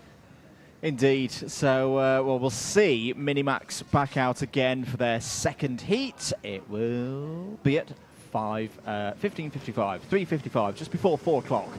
If you need to pop out, take us with you, of course. Yes. Free content all the way here on the Alpha Live and Motorsport UK, Karting UK platform of channels. Oh dear, there is Devin Taylor. Devin Taylor. So that suggests that there's been a problem maybe after the checkered flag. I think he's missing a rear bumper, Andrew Mather. No, there's part of a rear bumper there. It was just looking very low. Sorry. But now, unfortunately, the crowd here aren't blessed with the sunshine. There we go. Thank you very much. Let's pick on the Dan Holland race team. There's Jamie Dyer on the left-hand side. Looking down, there's one of the Malottis in his shorts. Brandon Kleinagel will start there right at the end in the blue top. There's Sam Pollitt, white shirt. Tier 1 team boss, Sam Pollitt there, top tier. And everyone else. Good to see a lot of people here watching and spectating this weekend. And of course, they can also, I think there's no more tickets available because like the Oasis Tour, our hospitality unit is sold out this weekend. It is indeed. We'll be popping down there later on this afternoon with Nicole Sutherland. Not quite yet, though, because we've still got MicroMax UK and their first heat of the weekend. Now, if there's championship excitement is what you're after this weekend, ladies and gentlemen, this is the category for you. Because it's wide open. At the moment, Austin Oman has a score guaranteed or on the board of 698 points. It is a 15-point lead over Joshua Cook, who was Europlate winner, of course, here in March. But Luke Millward, Sebastian Behrman, there's quite a few drivers still in play for this one. There hasn't been what you would say the dominant force. There hasn't been like we've been in the classes, and all the other classes we've been talking about so far today, Henry. Yep. There has been a clear driver who has just absolutely smashed it across the course of the season so far. Yes. A number of these drivers have had very good days, hence why they're at the top of the standings, but also days where it's not quite gone their way. No, Austin Oman having a wakey, Austin, having a little yawn in the thing, but that's just it shows that there's not nerves, they're just focused, they're relaxed. He knows what he's got to do. We notice there the Maximilian Abrahart with the Canadian maple leaf on the front of his crash helmet. The Travis Perkins sponsored driver for the Richardson Chassis Engineering team. Who's next? Is it MicroMax, says Bubby? Yes, it is. There's Max Jolly, he of social media fame. And also on pole position for this race. And also fastest qualifier fame. Yes, more importantly. And the rest of the field settle themselves in. I have to say, 23 drivers. The MicroMax grid has held up very well this year. You expect there to be a slight decrease in numbers across all classes as the season progresses, with drivers either moving classes or dropping out for one reason or another. But the MicroMax numbers have held up very well. There's our GP plate holder, Sebastian Behrman, starting 8th. This is where the torrent of abuse from Jack's Motorsport about them not being a Tier 1 team. See, I opened my mouth, started talking about top tiers, and as a way of encouragement. And now I get nothing but grief. But GP plates, that I think is a sign of a top tier team. We spoke to him yesterday. Yes. I think one of your biggest improvers across the course of the season has had a win this season in the Wera Tools British Kart Championships. Of course, that was up at Warden Law, which, don't forget, 2 weeks' time we'll be back at Karting North East for the Rotax Grand Festival, and MicroMax, of course, one of the Grand Festival categories alongside MiniMax, competing for tickets through to Sarno later on in the year. And of course, the MicroMax, the MiniMax tickets are open to not just British drivers. There is a senior Rotax grid where the winner gets a DD2 ticket. That is only open to British licence holders. But if you are a MiniMax or a MicroMax driver and you are not from these shores and you fancy coming to the People's Republic of Tyne and Weir and Karting North East to have a go at winning a ticket to the Sarno, then you can do so. We'll talk about that later on. In the meantime, though, the MicroMax UK drivers are getting ready to start their first heat race.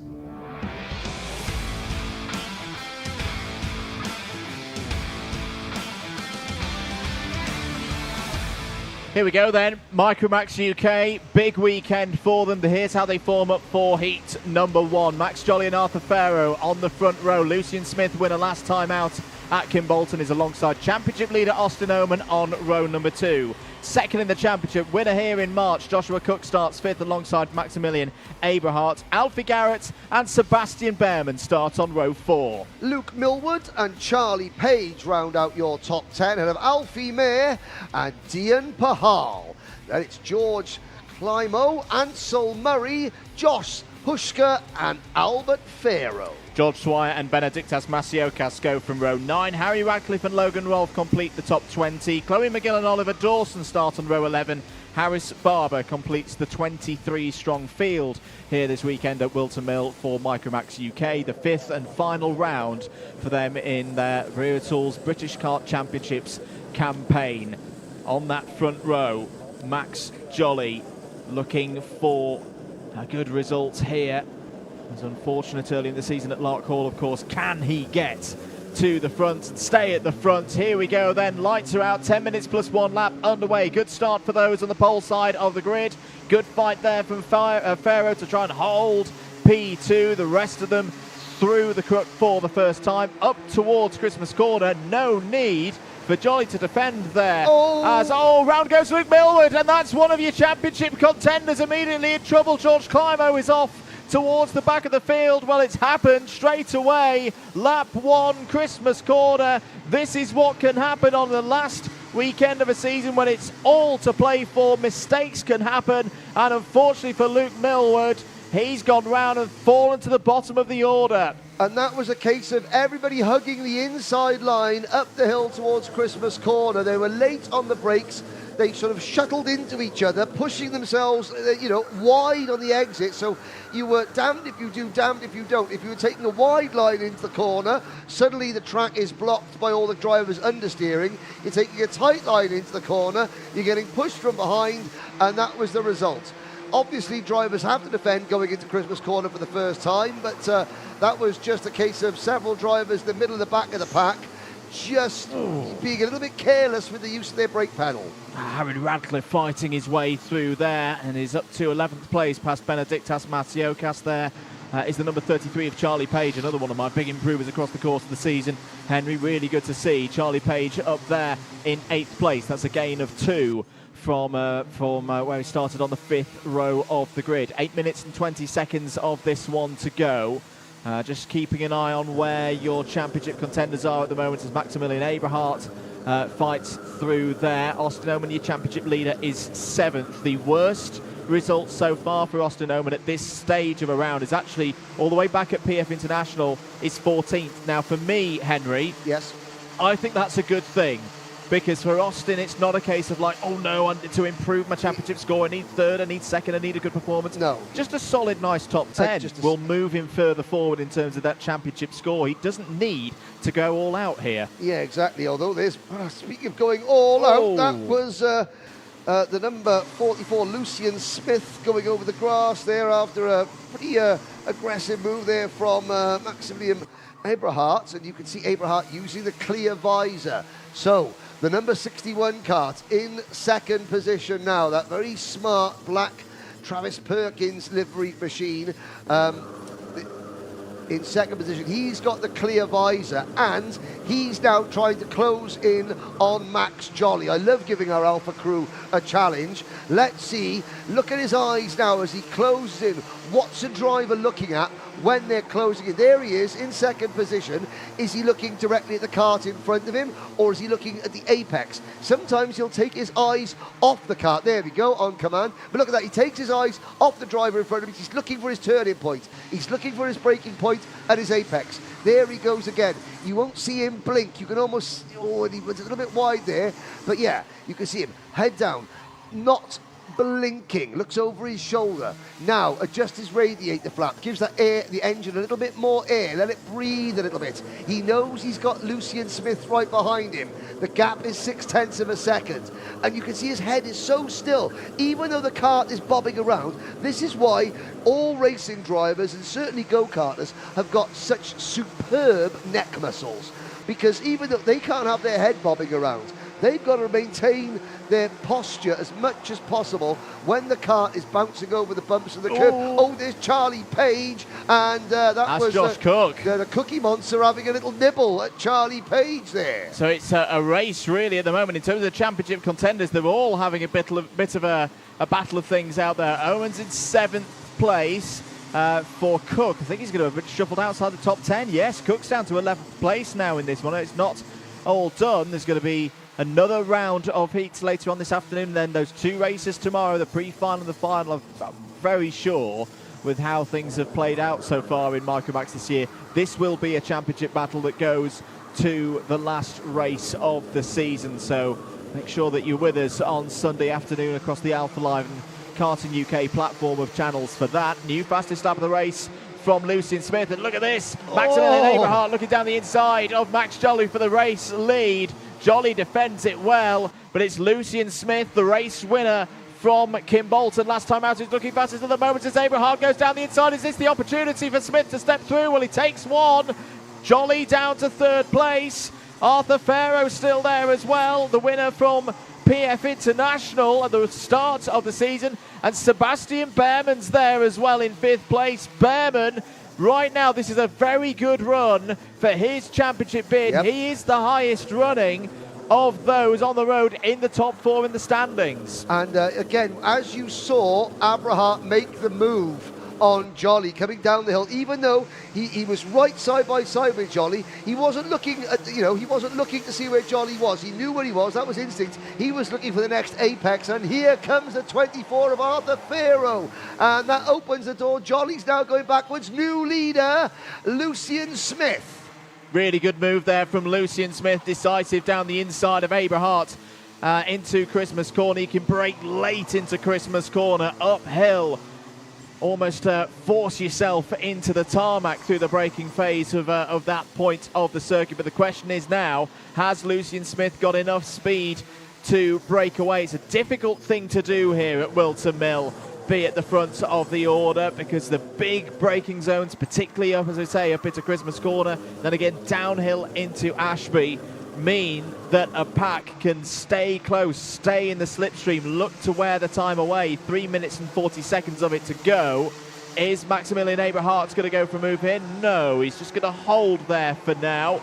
Try and stretch this one out, because right now Smith, Abrahart, Farrow, Behrman, Jolly and Alfie Garrett all have a really good chance in this race. A tremendous qualifying from Alfie Garrett, one of his strongest in the season so far, was there 7th on the grid, has gone forward from that point. She's not going to be the only Garrett that we talk about this weekend, because the younger sister Ava we'll see tomorrow as well in the Mighty Bambinos. Excellent. And now it says that Abrahart is now running as a privateer.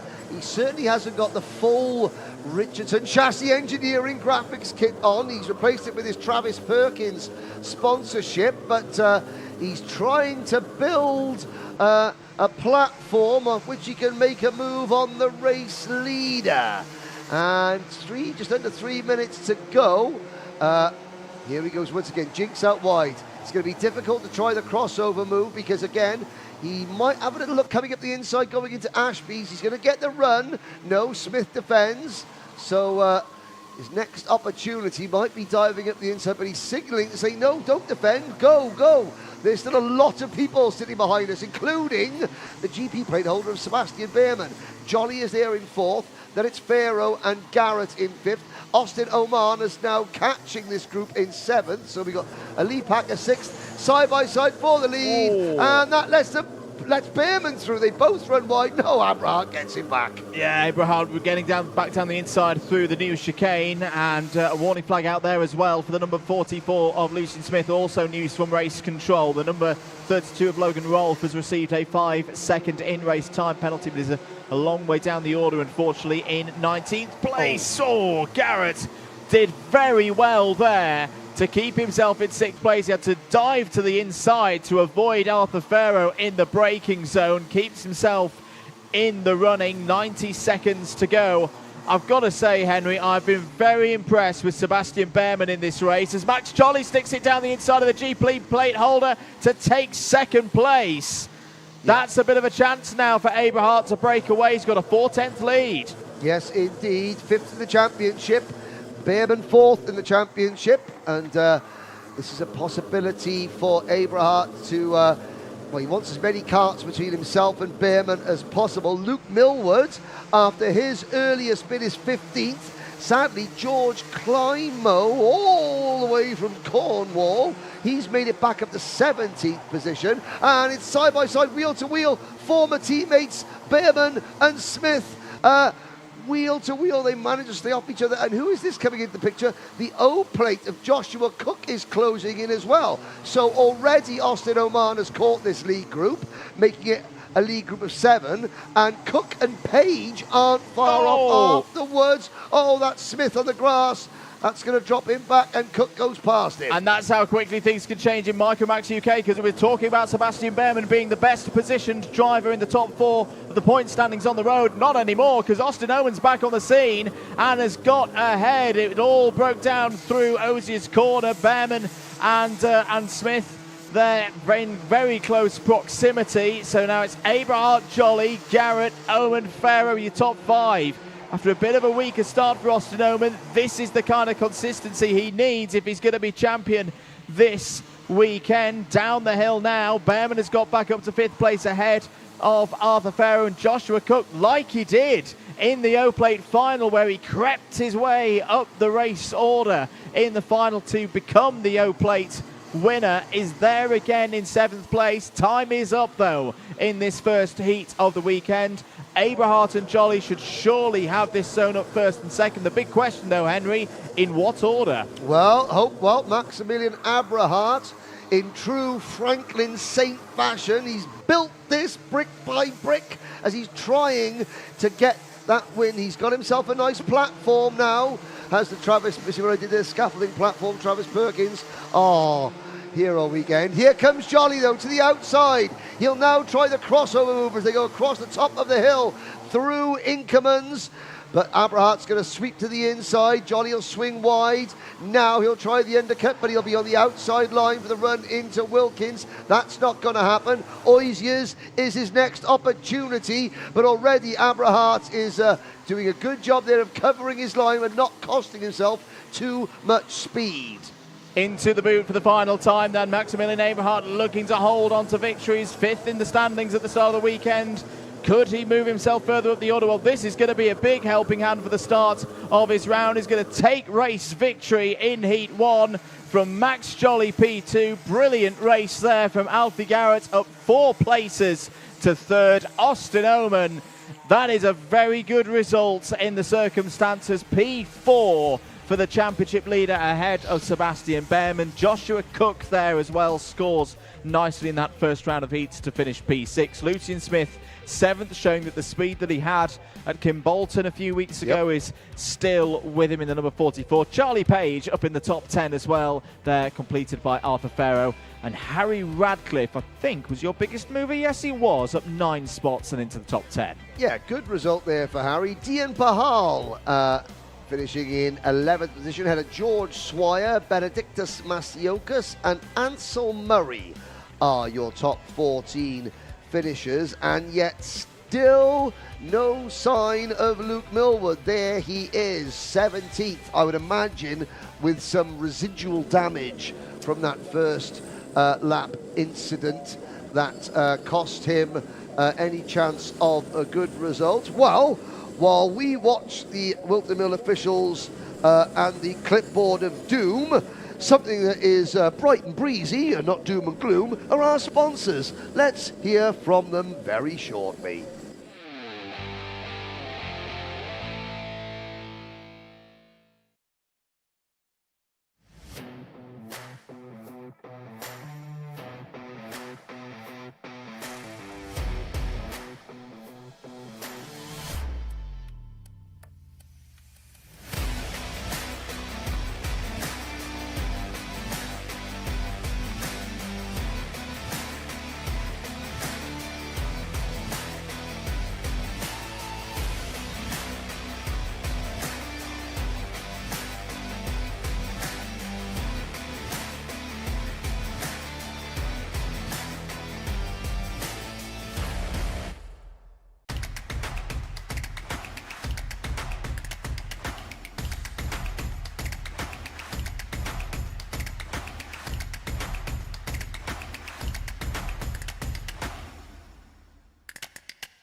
Welcome back to Whilton Mill, Event 8 of the Wera Tools British Kart Championships.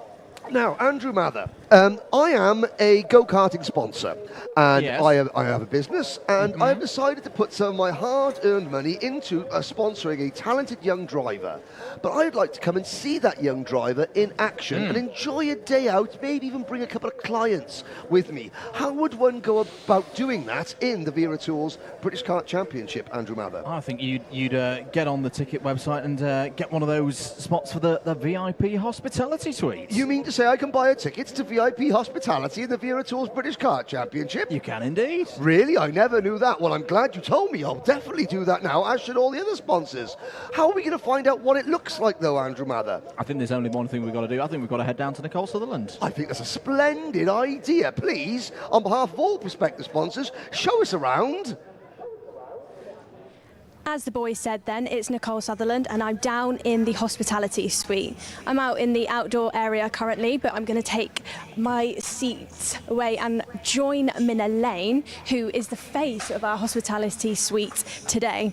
I've got my pass, which of course gets scanned every time you come in. You grab yourself your lunch, your breakfast for Friday, Saturday and Sunday. But I'm going to have a quick chat with Minna, as I said, who is the face of this weekend's suite. Minna, can you talk us a little bit about the new addition to the championship? Very exciting. How do you feel? Tell us about it. Indeed. Well, welcome. So we have kindly borrowed the F4 truck from our friends over at F4 just to sort of showcase what the drivers could be getting into should they make it up into the F4. So we've got, I guess on Friday, we're offering a free and unlimited teas, coffees, soft drinks. We've got a nice little fruit basket, some biscuits. And then, as you said, Saturday and Sunday, we've got breakfast and lunch. And then it's also just a nice place for people to come in. We've got some seating areas, which I can take you to. We've got the live stream up, which I can obviously hear my voice in the background. But no, and it's also just a lovely place. Also for Friday and Saturday, you know, we've had some sponsors come in, not only our Motorsport UK partners, obviously Wera Tools, Demon Tweaks will be joining us tomorrow, but we've also, you know, had some of the drivers come in and have sponsorship meetings, especially, you know, championship finale. We've got 2025, you know, getting geared up for the next season, and also just for parents to come, you know, Friday, for them to come do their work. We've got free Wi-Fi, so it's just a really nice place just to come and sit and have a bit of a chill away from the action. But also, as I said, we've got live timing and then the live stream up on the weekend. But let me show you around.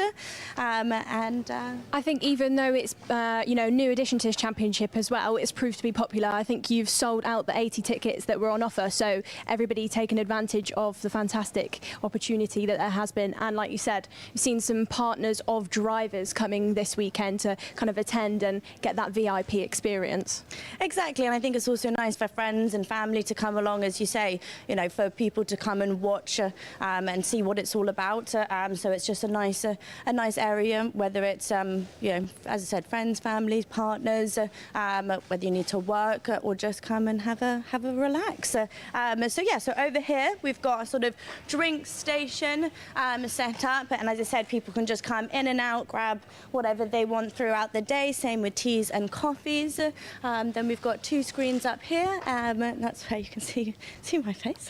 And then people can come and sit. Obviously, it's looking quite quiet at the moment just because we've got the action out on track and we just finished our lunch sitting. But no, it's been fantastic that we've had such a great uptake. It's always difficult bringing in a new venture like this, but it's been such, you know, we had really positive reception. Whilton Mill have been fantastic in supplying the catering, and you know, if all goes well, hopefully this is going to be something that we're going to roll out for the 2025 season, including sort of getting day passes. So if you've just got a sponsor coming for one day, for example, then they can come in and utilize the facilities. I think something important to mention within this championship, there's so much commitment that goes in from every member of a driver's team, especially parents. So have you seen a lot of working parents kind of take advantage of the offer and come in here and worked throughout the weekend so far? Yeah, definitely. I mean, like I said, we've got our own sort of Wi-Fi set up, and here we're having people look more like an office on Friday than anything else.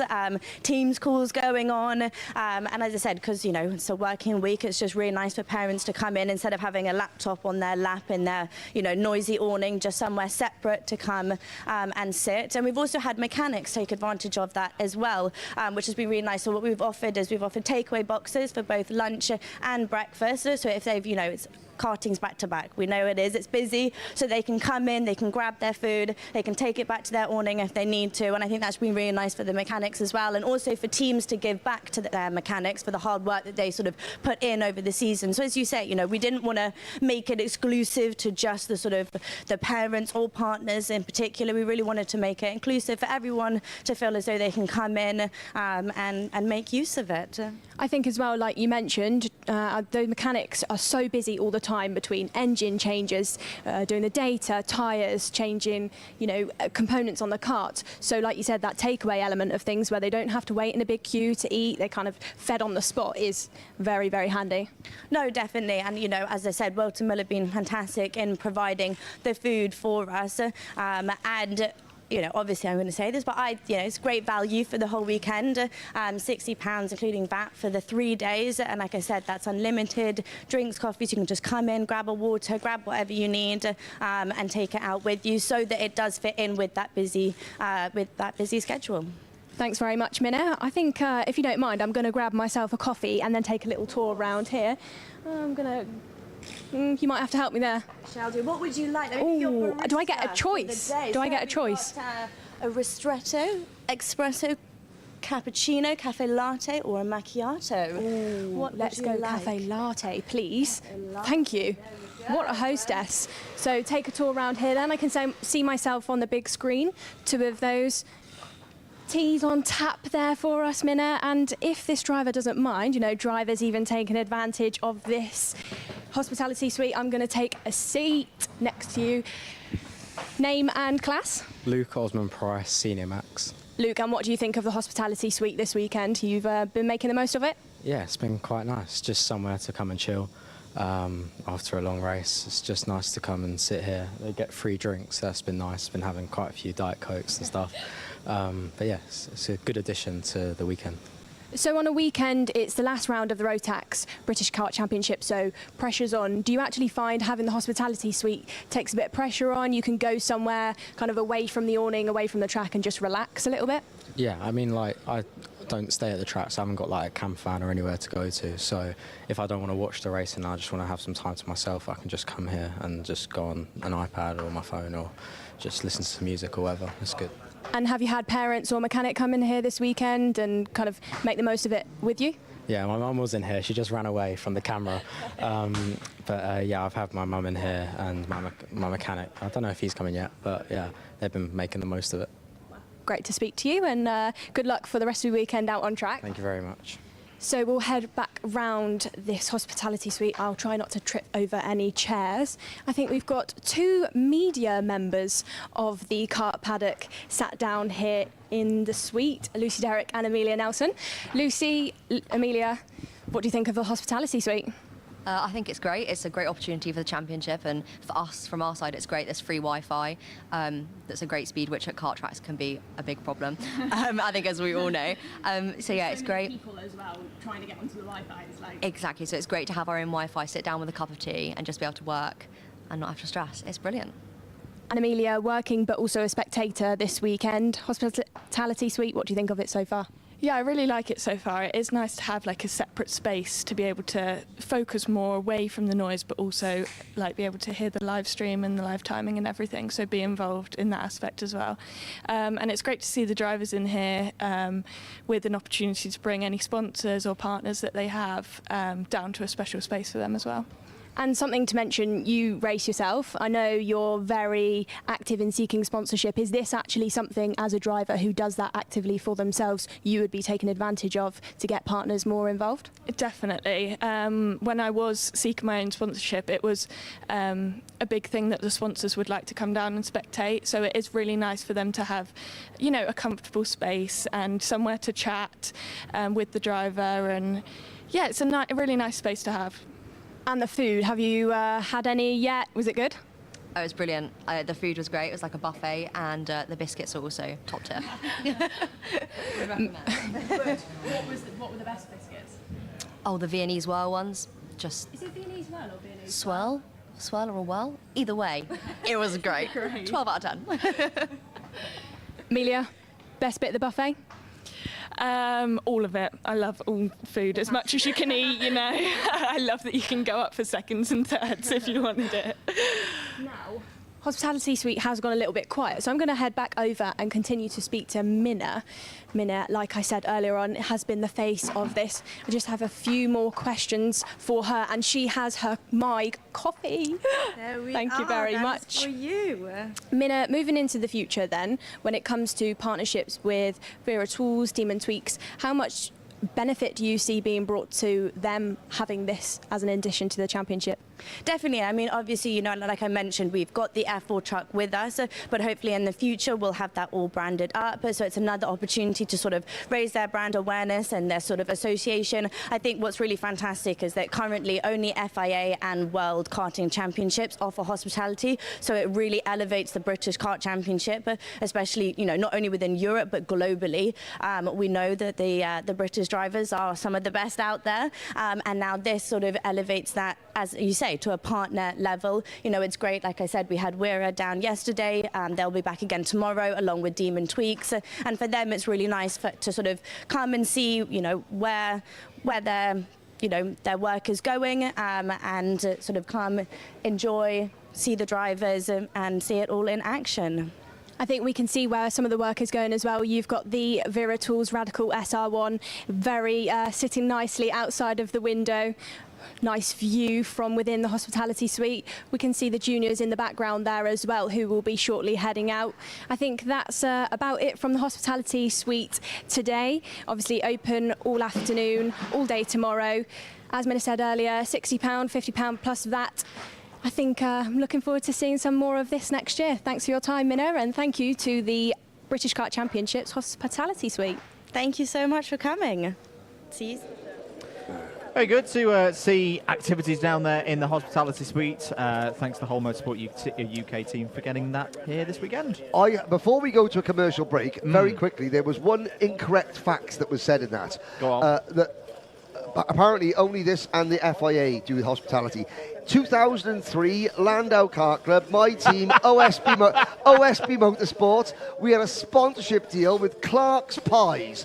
If you're from South Wales, you know what a Clark's Pie is, and we had free Clark's Pies in our Easy Up awning, so I started it first. OSB Motorsport, Landau 2002. Now, let's hear from some more sponsors, none of whom are pie-making companies.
Welcome back to Whilton Mill, getting ready for the second round of heats here this afternoon. Junior Rotax out on circuit for race number 5 in our schedules here this afternoon. Could be Groups A having their Groups A and Group C. For A, this is their first appearance. For C, it is their second and final appearance of this afternoon. Well, big grid of 27 drivers. I'm busy trying to... unfortunately, I'm trying to book my online hospitality for tomorrow, but it's sold out this weekend. Here we go then. Your starting lineup: Lewis Goff, William Antrobus, Thomas Min-Spearing and William Archer on the front 2 rows. Then it's Harrison Whittaker and Jack West, Charlie Neve and Victor Hansen. Good to have Lucas Blanford back. He's on the 5th row of the grid alongside Lizzie Mentier. Owen Neve and Noah Barham go from row 6. Joshua Smith and Hugh Moulton on row 7. Cameron Nelson and Kai Clark on row 8. Jack Baker from Australia and Poland's Marcel Popocool are next. Thomas Behrman 19th and Vlad Tomenchuk round out your top 20. Out of Northern Ireland's Rory Armstrong, Zach McDonald, Charlie King and Sebastian Lush. Welcome back to Charlie. Ariman Bansal, Isabella Stansmore-Wilson and Finley Buck complete the field. Buck had a disqualification from timed qualifying. Was very quick in free practice yesterday. So for Lewis Goff, opportunity here from pole position. Remember those on the inside: Goff, Thomas Min-Spearing, Whitcomb, Neve, etc. have just done timed qualifying on their set of race tyres, so they will have a bit of an advantage over those. On the other side, Antrobus, Archer, West, Hansen as examples. They've done one race on their rubber already. Are we good for a race start? Yes, we are. 10 minutes is go here at Whilton Mill. Are they all going to make it through? No, I thought I saw one Kart off in the background. It might be one of the KRs. It looked like it was. They've regained the track, but up at the front, side-by-side battling between the 2 Sam Pollock karts and the 2 Argenti karts. And it's Goff, I believe, with the advantage over Min-Spearing. Then it's Antrobus and Whitcomb. Yeah, really good start for all of those drivers. Harrison Whitcomb, who was driver of the day earlier on in the season at Warden Law, but had a very tough time at Kim Bolton. That's taken him out of championship contention. But remember, there's still seeded plates up for grabs at the end of this weekend, or the top 10 receiving seeded plates. Now, some of these drivers, of course, will look to move on to senior Rotax next year, but for those who are planning on 2025 being another run in the juniors, they'll want to have one of those key plates as Thomas Min-Spearing goes down the inside of Lewis Goff for the race lead. Good form so far this season for Thomas Min-Spearing, always there or thereabouts at the front of the order, and that was a nice move, Henry, into Christmas. Yes, it was. Oh dear, not so good for Zach McDonald. He retires the number 80 Strawberry Racing car, but Min-Spearing, Spearing, Thomas Min leads this race. Goff, Whitcomb right there, second and third, and a slight gap to William Antrobus. Why would you say, so this is Group A versus Group C, and you asked the question, well, Group A, that contains the driver that is overall pole position. Why doesn't Group A go out first? Well, it's so that the Group A drivers have always got a little bit of an advantage on tyres, or they're never at a disadvantage. By going out in the second heat, then the driver that is on pole position, you don't want to take pole position overall and then find yourself at a disadvantage in one of the heat races. So that's why Group B and Group C race first, and then it's Group A and Group C.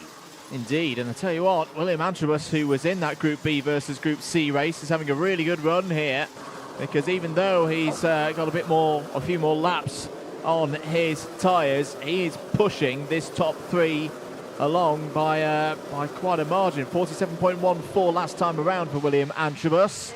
And I know there's a battle there. There's Whittaker. Tries to go for 2 for 1, makes it, but only with cooperation from his teammate. And you have to say that I know there's been some battling, but apart from Antrobus, the best driver in Group C who's already done a race distance on their tyre, looks like Victor Hansen is in 5th, but he's nearly 3 seconds off the lead group. There he is, another of the growing horde of Sam Pollock racing karts. But there's the difference in tyre life. Antrobus doing an excellent job hanging on, but the top 3, and in fact with Neve in 7th, Smith in 7th, Neve in 8th as well. So, they're also on their first race of the day. Antrobus now defending from Thomas Min-Spearing When the leaders were slowing each other down, Antrobus could stay with them. Now that Whitcomb and Goff have pressed the loud pedal and cleared off, let's see if Antrobus can stay with them on those slightly older tyres. Indeed. Well, these two are the closest rivals for second in the championship standings at the moment. Antrobus with a 7-point advantage over Spearing. Harrison Whitcomb leading this race. Will be off to PF International next week. Harrison Whitcomb to race in the OKN World Cup, being held on the FIA Karting World Championships race weekend. And he'll be there with his teammate Thomas Spearing as well. Very much looking forward to how those two get on in that battle. Will be the early favourites, I would say. But meanwhile, this weekend, they've got a job to do to finish their junior Rotax seasons. There was a move further down the order from one of the Strawberry racing. It might have been Rory Armstrong. Rory Armstrong, very accomplished driver. Great to have him back here in England. The driver from Northern Ireland has gained 4 places so far in this race. He's up to 17th. Did hear in my cans though, Henry, the distinctive noise of a front bumper or some kind of bodywork. Plastic scraping across the ground. tarmac. Yes. Yeah, it doesn't bode well for somebody out there. Rory Armstrong, who celebrated his 30th birthday earlier this week, the Northern Irishman. Now, what will Lewis Goff do? He's sitting behind Harrison Whitcomb at the moment. Say Whitcomb after his there is your answer, and it's the number 88 car. It's Isabella Stansmore Wilson, who has punched a hole in her nose cone. That's impressive. To actually punch a hole in the nose cone, you know, that's good effort. Alternative aerodynamics. Oh, as Goff down the inside gets through ahead of Harrison Whitcomb with a nice move on the entry to the boot. 4.5 minutes of this one to go. Still very much all to play for. Antrobus has got ahead of Spearing again. Is into 3rd place. Jack West is up a spot on that last lap. Has got past Victor Hansen. So West up into the top 5. Another driver where this is the second race for them. Joshua Smith is up in 6th. Also on the move, Finley Buck from the back of the field. Up 11 spots into 16th. I believe Finley Buck failed the offensive facial hair test at the end of top lip. Yeah. And you know, happens often with juniors. Yes, Bumfluff Buck. But he's making good use of it now. And sort of hearing his way through the pack. 3 minutes and 40 to go. I tell you what, Antrobus and Spearing are closing here. They've got really good race pace at this stage of the heat. The gap across the top 4 now less than 2/3 of a second. Who else has moved on that lap? They'll come back to that because Whitcomb's back down the inside of Goff and has taken the race lead. So this battle between the two Argentis and the two Sam Pollock racing drivers continues. Goff defends from his teammate Antrobus there. Down into Ashby. There's the instruction for Antrobus saying, stop defending, let's keep going with this. Has another look down the inside though there. Goff just about leaves him enough room. This is great for Harrison Whitcomb because he's disappearing off the front now. Thomas Spearing still there in 4th place, currently holding the fastest lap. There's a warning flag for Rory Armstrong a little bit further down the order. What a lap that was. Whitcomb now leads by over half a second. But how can William Antrobus now expect Lewis Goff to trust him? He's just given him a signal saying, go, what are you doing? The very next corner, he tries to make a move. So now Lewis Goff's thinking, well, I don't trust you, even though you're my teammate, so I'm going to defend. 2.5 minutes to go. It's a little bit early to be hugging the white lines, but, you know, that's what I don't understand sometimes. If you get a signal to the driver in front of you saying, I'm going to work with you, then work with them. And now Antrobus has lost the position to Spearing. Further back, Jack West and Josh Smith, Bomber Smith, in the Jacks Motorsport number 15. And he is in.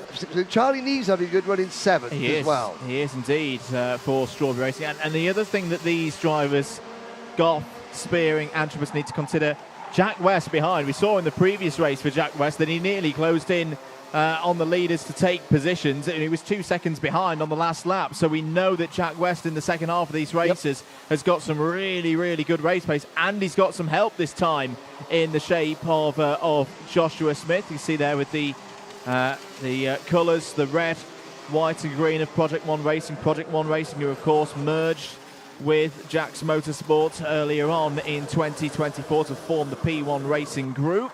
1 minute and 20 seconds to go.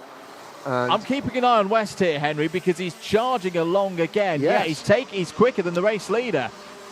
indeed. And speaking of the Jack's Motorsport, the Project One Racing Group, I do have my Gerard Cox beanie hat here, waiting for a Jack's Motorsport driver to get on the podium so I can wear it as it's announced. I have to say it kept me very dry during one of the Bahamas' torrential downpours that I suffered. Oh dear, there is Kai Clark trudging out of Parc Ferme after retiring his KR Sport Kart, and now William Antrobus has got to get a bit creative in his defence because, oh dear, and there's the 36 and the 6 kart. That is Thomas Behrman and Sebastian Louche that have come to the grip. That's not good news for the championship for Behrman. He was 5th coming into the day, and he is back in the race, but right at the tail end. Indeed, not the kind of race result that we would have expected for Thomas Behrman at this stage. Goff looking to the inside, half in attack, half in defence, because Jack West, Joshua Smith, Charlie Neve, they're all there now. Victor Hansen still not too far behind. There's a huge gap back to William Archer. I'm not quite sure what's grown a 6 second or near 6 second gap between 8th and 9th place, but it's there for all to see. Wow. One word. Defending. A lot of defence that's been happening out there on circuit. Last lap board is out. Harrison Whitcomb comfortable. 1.67 seconds clear. He's just got to bring this one home. He'll join Joshua Turnbull on 0 points after one race each for those two drivers. They'll face off again later on in the afternoon, but there's a lot to be decided behind. Antrobus seems to have the measure of everybody else now there in second place, so it's now Thomas Min Spearing having to defend hard to hold on to this 3rd place. Yeah, so now no tyre advantage or disadvantage. This is simply a case of track position and racecraft. 2-3 corners to go. Spearing holding off Goff Smith, but undeniable. Harrison Whitcomb comes out to the final corner, takes the checkered flag. Diolch, Diana, diolch yn fawr, Harrison, well done.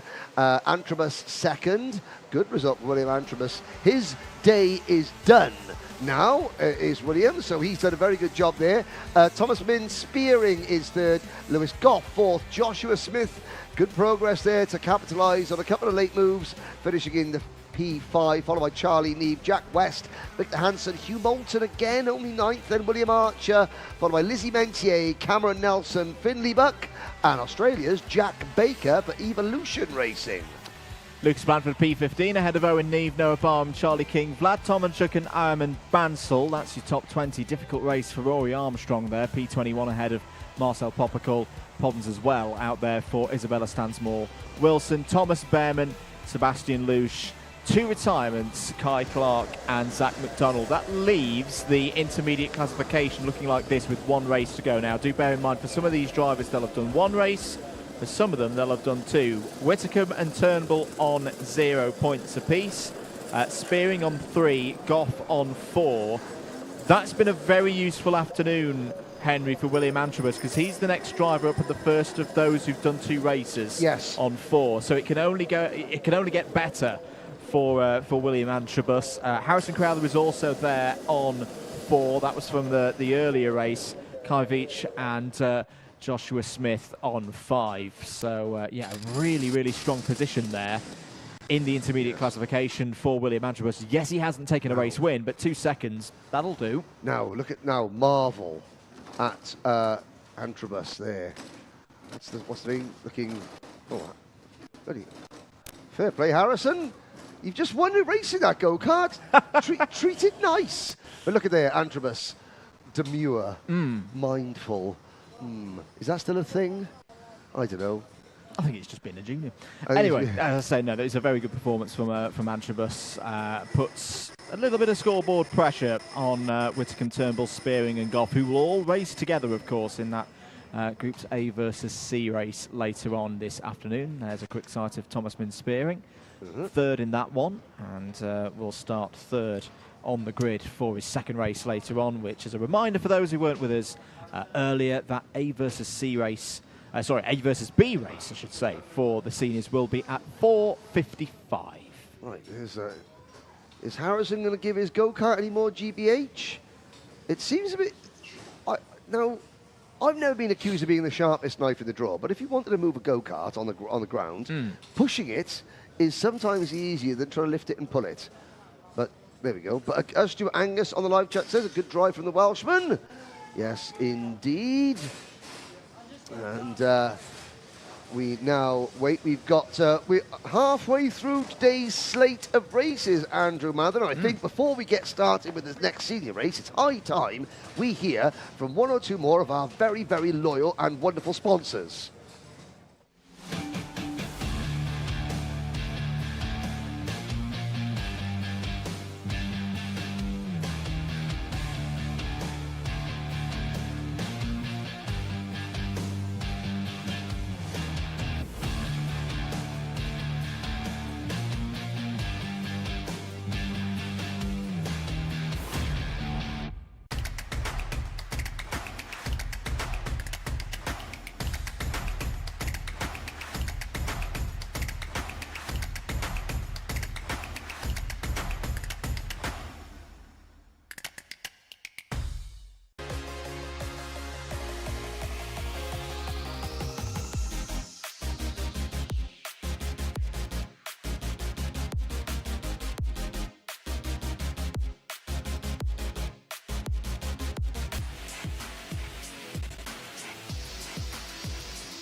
Welcome back, everybody, to Whilton Mill, Event 8 of the 2024 Wera Tools British Kart Championships. Andrew Mather and Henry Baudet on commentary duties for you here today and the whole weekend. We're getting ready for race number 6 on our schedules. It's a Group A versus C race in Senior Rotax. For anyone on the inside column of the grid, you and Charman example your pole position hold. This is their first race of the weekend. For anyone on the outside, Guy Cunnington, Kai Hunter, Benjamin Southgate as an example. This is their second and final heat.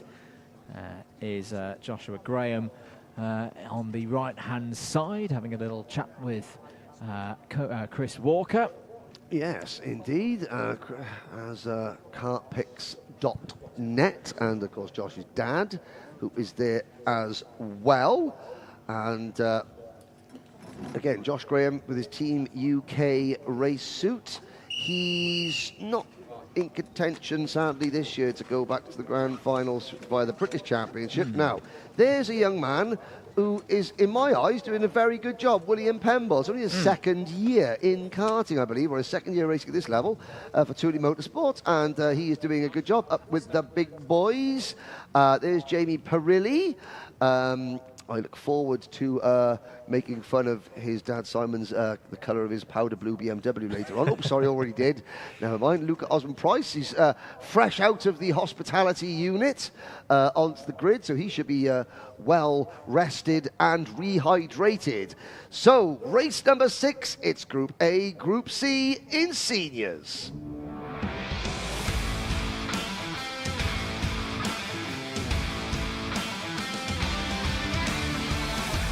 22 runners in this one. Let's see how they line up in Senior Rotax. Ewan Charman and Guy Cunnington start on the front row of the grid. Jack Collins and Kai Hunter start on row number 2. There's another Pro Train on row number 3, but firstly Cian Geraghty starts P5. Benjamin Southgate there 6th on the grid. Jack Lilly and Neo Clark start on row 4. Alex Adams, All Action Acton Jackson is next. Then Joshua Graham, Alex Duncan and William Pemble on row number 6. Rachel Robertson, Jamie Perilli, Deacon Russell and Luca Osmond-Price.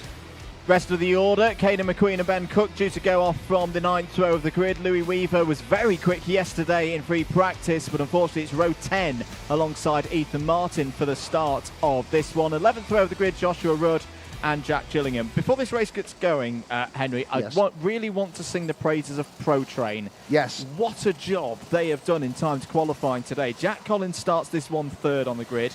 Benjamin Southgate had a little bit of bad luck in his first race, but there's another opportunity here from 6th. That is a tremendous showing from them. Well, and Shane Chandaria as well in juniors was right up there. And of course, okay, will those Pro Train drivers stay in their positions during the race? Debatable. We'll have to wait and see. However, when you're starting up the front, it gives you a much more of a fighting chance than if you're starting down towards the back. At least you can maintain, not just advance. Lights are out. We're off and racing in seniors. A good start from Ewan Charman, who's moved across from Racing Perfection to the Hunter Motorsport team. And it is a shame that we've lost the Birrell outfit from the paddock. Ewan Charman showing that the Kart, the Birrell ART, is a good wagon. It's just, I think there was a problem with having any more of them up at the front, which was what was holding Ewan back a little bit. Yeah, he needed some helpers out there. He's definitely got them now, being part of the Hunter Motorsports outfit. This could actually be a very key race. Doesn't need any help. He's cleared off. Oh, yes. Look at that, because in second position, Jack Collins. Now, you can forgive Jack Collins for driving a little bit on the defensive side. Yep. Because he's in second place, uncharted territory. Yeah, he's not going to be weaving all over the place, but he will know, okay, over the course of a race distance, am I as quick as some of these around me? Maybe not, but if I'm smart, I can stay with them and easily get one of my best positions. But of course, that's easier said than done, because the regular front runners look at him and go, we don't know who you are, goodbye. Yes. Oh dear. Oh, was Louis Weaver in a few problems there? Was the one of the earliest stages of free practice yesterday. Was the fastest driver in the senior Rotax category. Was very happy with how his Friday had gone. He'll not be happy with how his Saturday's gone so far after problems in qualifying. That was an incident. Had gained 6 places on the first lap, but has now lost them all again. And there was a Guy Cunnington Racing kart minus a NASA panel, and that was Rachel Robertson, sadly. Oh, there she is. Yes, that is not factory spec. There's Caden McQueen, who, in my opinion, was extremely unlucky not to come away with at least one GP plate from Kart Masters last month. And I know that hurt. That one did for Caden. So he's obviously refocused and trying to round his season out on the highest note possible. As Ewan Charman, the race for the victory is over. Kian Geraghty, a fantastic second place at the moment. Then it's the train for third with Hunter at the inside of Cunnington, and he has a nibble. And he's got to do this, because we could be calling the championship in this race. Kai Hunter has got to get ahead of Guy Cunnington, got to get past him in the intermediate classification, basically be your clubhouse leader to have any remote chance of still having the title picture alive against Macaulay Bishop. Macaulay Bishop is not in this race, if you're just tuning in and wondering. He's got his second race to come later on this afternoon, but that's why I think you're going to start seeing a very, very aggressive Kai Hunter, because he knows this could be his last race where we are calling him reigning senior Rotax British champion. Yes, and he'll know that. Guy Cunnington will also know that, but of course they are fighting if not for a title for a second, and that's a ticket to the big dance. That is a ticket to the Rotax Grand Finals in Sarno in Italy. Now Jack Lilly having a very strong run in 5th position, just in front of Neo Clark. Joshua Graham 7th, Jack Collins has slipped back to 8th, then it's McQueen up to 9th, then it's Alex Adams Acton in 10th position. As a reminder, it's 65 championship points for being top of an intermediate classification. The window of opportunity for Hunter is 1 single point, i.e. if he drops any points at all, and he dropped 3 if he'd finish in second place, and it will be gone. Now Guy Cunnington has pointed Kai Hunter through.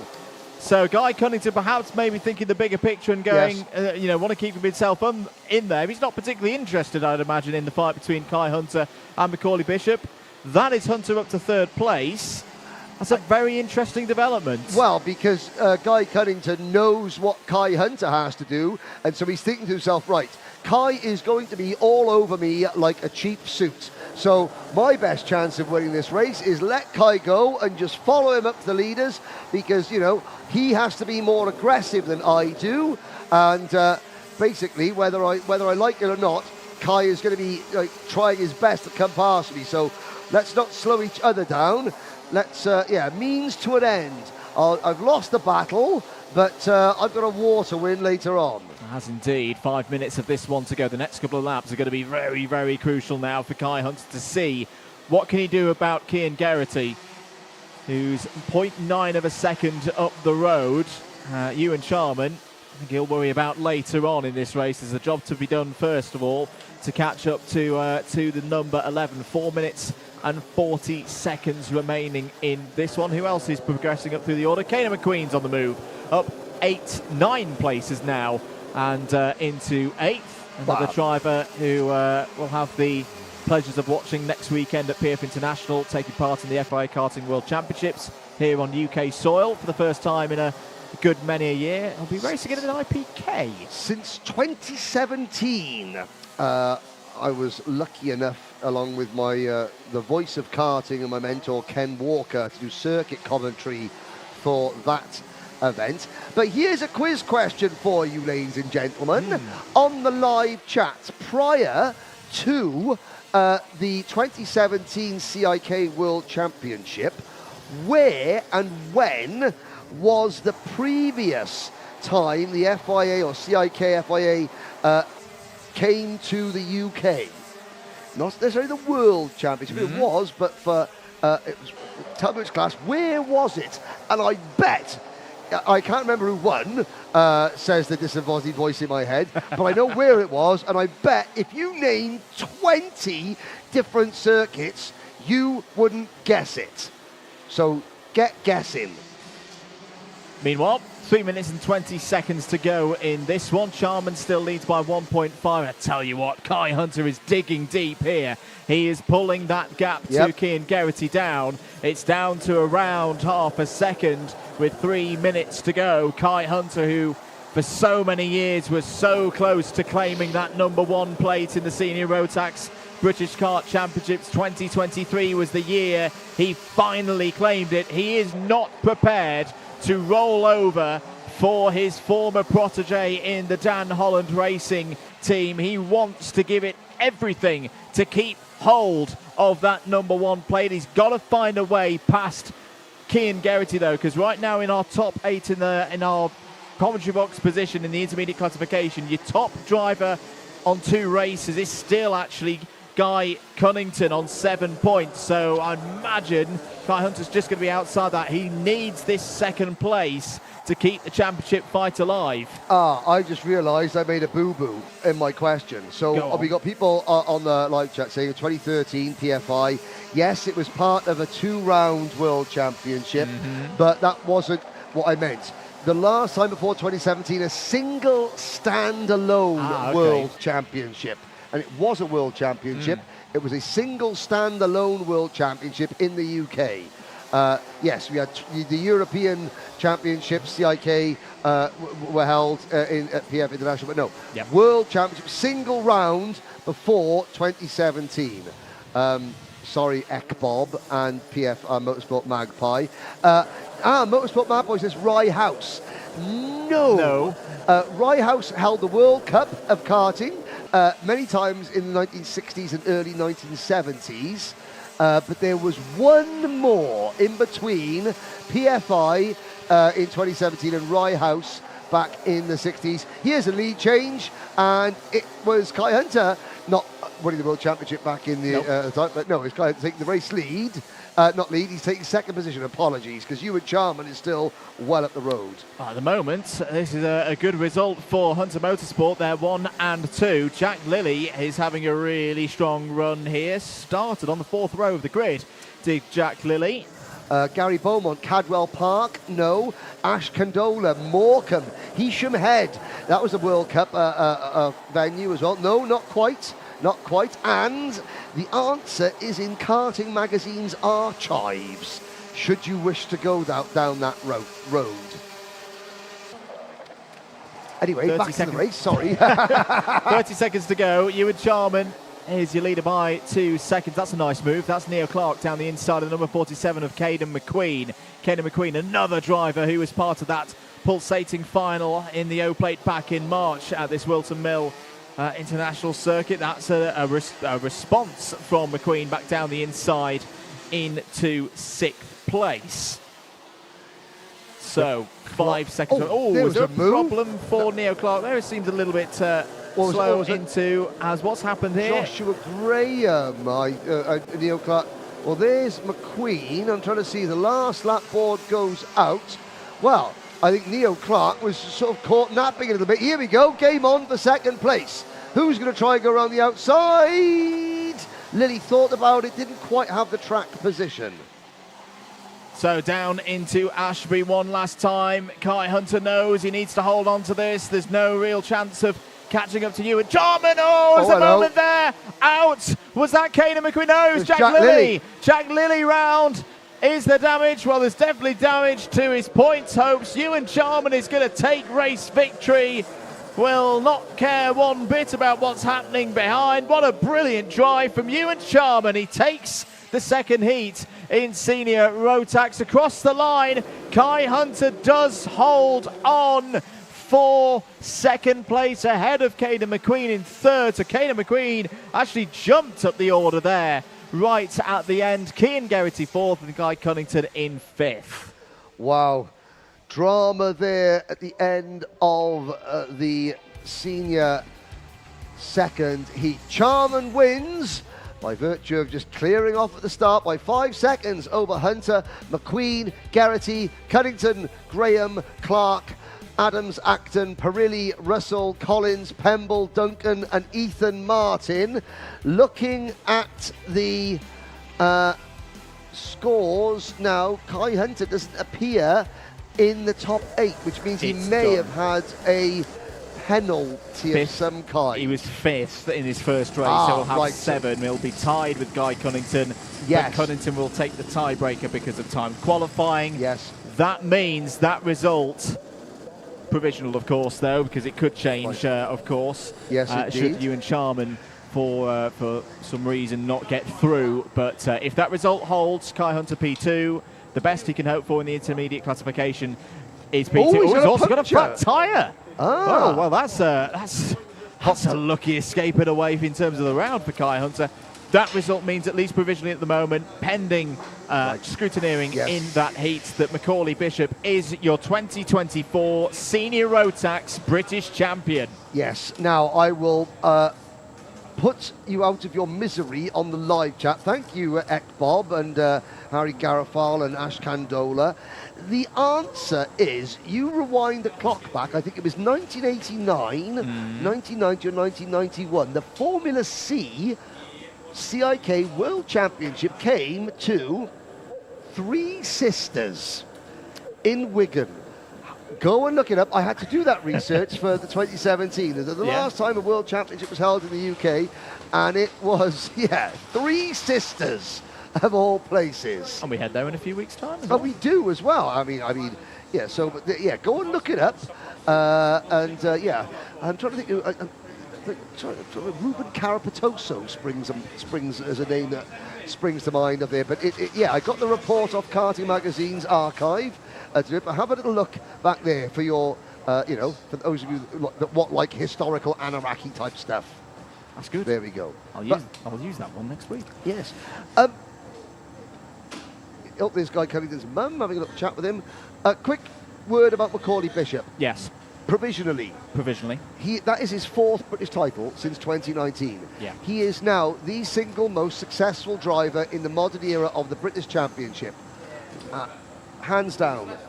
Kai Hunter may have more final wins, but Bishop, the most successful driver in the British modern era of the British Championship. Well, some smiles down there in Park Ferme going through scrutineering. We'll be back with more racing here at Whilton Mill after this short break.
Welcome back to Whilton Mill. Andrew Mather and Henry Baudette on commentary duties for you here this weekend. Event 8 of the Wera Tools British Kart Championships. Now, Henry, MiniMax 950 back out on circuit next. Should be another good one. Should be a good one. I'm going to have Reras now with Ekbob on there because he's Ekbob. You know, your karting knowledge is superb, but you've got to look it up. You've got to look it up. It is there. It's true. It's true. It's true. Ah, here we go. Yes, this race looks like it's going to be a good one. Oh, there's Danny Hassan there with a beard. There, Aidan Hassan's dad doing a bit of spannering. There's another of the Sam Pollock racing car. Do you know in the paddock show last year we would go round and we would try and count how many miles long the Dan Holland racing awning was? Yes. I think the Sam Pollock racing awning this weekend is going to be just as long. I've never seen so many Sam Pollock racing karts in one paddock. It's you know, great for the team, absolutely fantastic. But there's many of them, and they're all, well, the majority of them are running up near the front, which is good.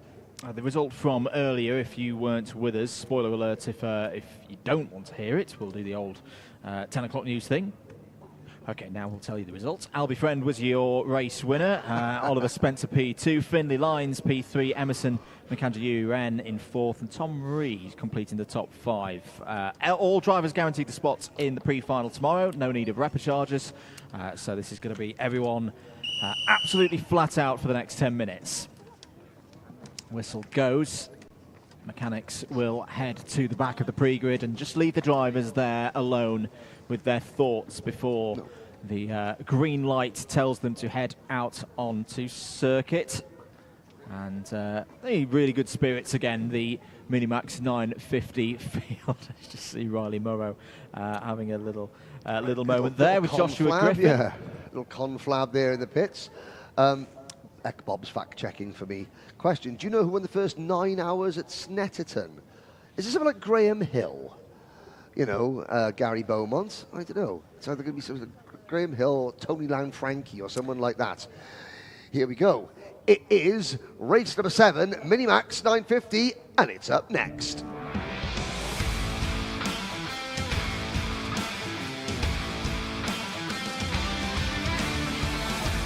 Let's take you through the grid of 22 runners here in MiniMax 950. On pole position, Tom Reed alongside on the front row is his teammate Albie Friend. Emerson McAdoo goes third on the grid alongside Oliver Spencer. Harry Taylor and Max Gilman go from row number 3. It's Sebastian Clark and Leo Livings on row 4. Edward Haynes and Finley Lyons start from row number 5. Josh Cormack and Joshua Griffin go from row 6. And of Alfie Ward, Riley Murrow, Luca Holmes-Ballock and Fraser Anderson. Jack Collinson and Devin Taylor go from the 9th row of the grid ahead of Theo Bradshaw and Louis Radcliffe on row 10. It's a 22-strong field. On row 11, Archie Rogers-Tyler and Jacob Jack. Although I'm seeing on our information in the box, Henry, I think there's a problem for Archie Rogers-Tyler because, well, at least his transponder has not clocked through Sector 1. Look for the Nigel Mansell-style crash helmet. It's not out there, which means neither is Archie Rogers-Tyler. Motorsport Magpie is besmirching you and your beloved Sheffield United, Andrew Mather, by saying the 10 p.m. news pause. Yeah, Michael Burke, BBC News 1. Match of the day is next. If you don't want to hear the results, look away now. Into the tram lines then, 10 minutes on the clock and they're underway. Good start for Tom Reed at the front of the order, and look at Emerson McAdoo going round the outside of Albie Friend to take second spot on the first run up to Christmas Corner. Really brave stuff there, as through is Oliver Spencer, or was for a short moment. Friend responds back up into third place. Brilliant start, though, for Tom Reed. He is away and clear at the front of the field. Yes, indeed. Oh, Finley Lyons going the wrong way, getting muscled wide at Ashby's there, so he already having a job on his hands starting from 10th on the grid, and he has lost places on the opening lap. In fact, looking down there, Finley Lyons is probably down to about 14th or 15th position. Meanwhile, making a good start is Edward Haynes in the, oh no, that's Max Gilman, sorry, in the leading Thule Motorsport kart, up into 5th position as we head up the hill through through Fine Lady and up towards Christmas Corner. Albie Friend there, getting jumped at the start a little bit. Tom Reed, now this will be another test, Tom Reed. Get your head down, don't look back, just drive it. Drive it like a rental car, Tom. 8.5 minutes of this one to go. Really good start for Jack Collinson, is up 6 places in the early stages of this race. Is through there, that's Luca Holmes-Ballock also gaining positions. I think that might be 10 now for Luca Holmes-Ballock. He's had a bit of a quiet weekend so far up to this point. Out of the final corner, Oliver Spencer there, P4 behind Albie Friend. Max Gilman has got back up into 6th place ahead of Harry Taylor. Indeed, Luca Holmes-Ballock 10 places gained in the early stages of this one. Keep an eye out for the synergy there, the white and blue with the little yellow details on the bodywork with the white helmet. Right in the centre of your shot now is really charging along in the early stage of this one. Finley Lyons has not had a good start. You can see him there. And the other one of the front-running synergies. But he's down to 13th place now. Has just gone purple, though, through on that last lap of the race. Yes, I'm sure that now that once the race develops into pattern, Finley can try and come back in it. But, I mean, he's got an awful lot of work to do. And, of course, even though Albie Friend has all but sealed the title, the battle for second position, well, Josh Griffin, he had a shot, he retired from his opening heat race, so Finley Lyons does have a little bit of leeway, but, you know, not much. And, of course, Josh Griffin, there he is in the number 5 kart, right behind Finley Lyons, so it's not as bad as it might seem for Finley at the moment. No, it doesn't at the moment. In terms of the intermediate classification, Friend leads on 3 points. Reed alongside on a provisional front row for the pre-final tomorrow on 5. But that's Joshua Griffin down the inside of not 1 but 2. He's having a go at Leo Livings there in the blue and yellow helmet. That's going to get a little bit close coming onto the back straight. Leo Livings not too happy about things there. Yeah, in good spirits yesterday was Leo when I spoke to him in the paddock, but now unfortunately slots into 14th place. Yes, as they cross the line to complete lap number 5. As we're watching Josh Griffin on our screen now. This is a new feature. Nicole is with Josh's mechanic. Take it away, Nicole. What are we learning? The mechanic of Joshua Griffin joins me in Park Ferme, Dan Parra-Smith. Dan, having previously raced in this championship, what have you told Josh ahead of this last round? I think in the heats you've got to be really calm, so you try and compose the driver on the grid and make sure he's prepared for the race, and make sure he tries to make as little mistakes as possible and gets his head down and pushes on. Thanks, Dan. We'll watch Josh push on for the rest of this race. We will indeed. Good to hear from Daniel there. Yes. I remember watching Daniel Parra-Smith for a good few years in Whilton Mill Kart Club action, and for Pro Train. For Pro Train indeed, in the red and white livery. What a heat race at Kart Masters a few years back did Dan Parra-Smith, and his dad Nick. Now his dad Nick does a fantastically interesting job. He's the musical director of a college. You know, he's classical conductor, musical conductor. Yeah, interesting, very very interesting, and and kart mechanic extraordinaire. Indeed. 5.5 minutes of this one to go. And I tell you what, Albie Friend is under a bit of pressure here because Oliver Spencer's pace has just risen a little bit, and it's starting to close the gap down less than 0.3 of a second. Emerson McAndrew-Uren is there in third place. Tom Reed as well, P4. Things have changed. That's problems for one of the MLCs. Alfie Ward, the driver in kart number 176, whose birthday it is. No, it's different Alfie's birthday tomorrow. Someone's called Alfie's got a birthday tomorrow. Excellent. I think it's Alfie Mayer, sorry. Do apologise. So at the front, Friend at the moment is on for 2 race wins. That would be pole position for the pre-final tomorrow. Oliver Spencer would be second, as there you see Alfie Ward out of this race. Jack Collington has also just had from the race officials a 5-second in-race time penalty come up on the screen. So that's not good news for the driver in 10th place on the road. So this run for Spencer, it's one of those potentially frustrating ones for a driver, because right now he's getting second place on the grid for the final tomorrow. If he was to overtake Friend, it would tie them up on 2 points apiece, but he wouldn't overhaul Friend because then it would be a tiebreaker with timed qualifying. So the racer in Spencer will want to go for the move, but it won't actually gain him anything in terms of the round. That was a nice move, unless Albert Friend doesn't finish second. That is very true. If Albie Friend, so then maybe that is a way. If you could get ahead of Friend and then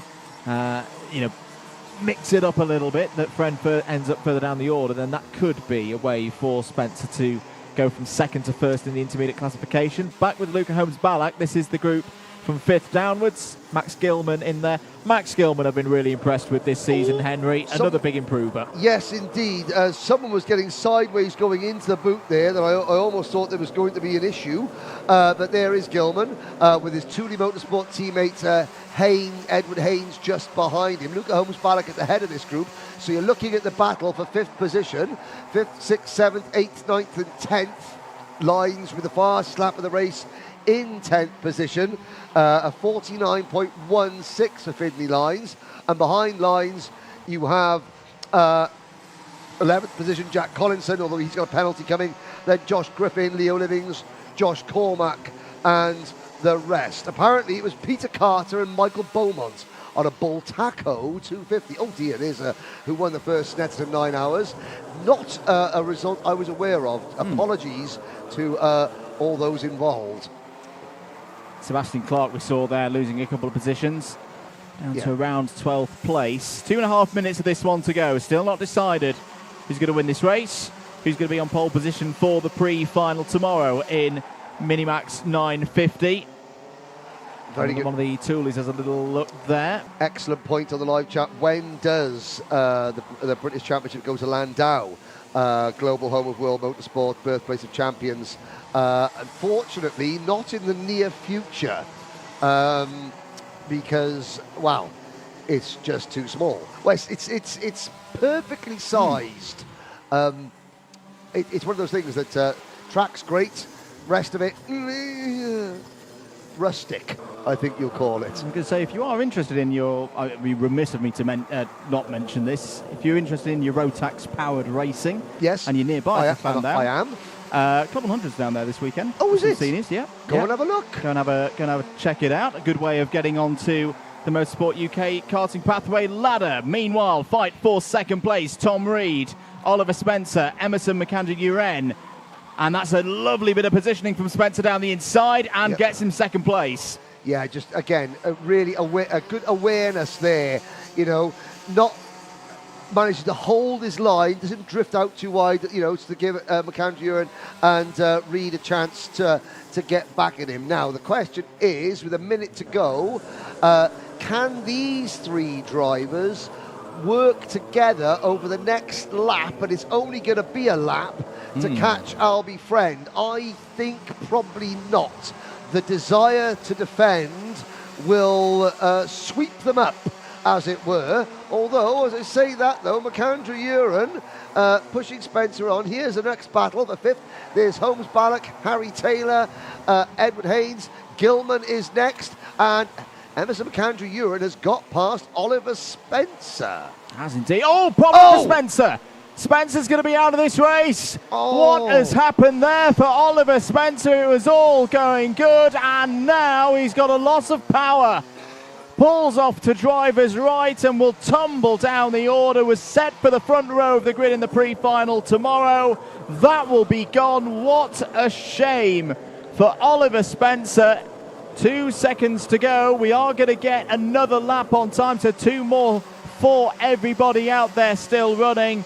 But Oliver Spencer tumbles down the order. He will be classified in 20th in this race, most likely. That is a real shame. That was coming out of Ashby's and just going. I didn't even notice him hit a curb and knock a chain off. Although, can I see a chain hanging down behind that car? I don't think so, but I mean, that is a real mystery, that is. Oh dear, now it's game on. 5th, 6th, 7th, 8th, 9th, and down on backwards to about 14th position in this frame. And they're all over the place here as Luca Holmes Ballock, great start. Now he is hanging on for grim death. He is indeed. I tell you what, this is not going to be good news if you're Jack Collinson in this group, because even if you're at the very front of it, that 5-second penalty is going to relegate you to the bottom. Final lap board is out. Friend is in control. He's going to continue this streak of results that has been going through this season. Brilliant move by Tom Reed. Switch back there out of Christmas. It's not done though. Emerson McAndrew Uren's going to try and do the same perhaps through Ashby. It's tricky though, downhill. All the weight goes onto the front axle as they nearly come together through and out of Wilkins. Tom Reed holds on here for what could be a Strawberry Racing 1-2 in the second and final heat of the day. What a run Albie Friend is on. No sitting things out as champion-elect for him. He's going to take this one by the scruff of the neck and continue his perfect championship run that has been going on through Walden Law, through Kim Bolton, and that is a 7th maximum championship score in a row for Albie Friend.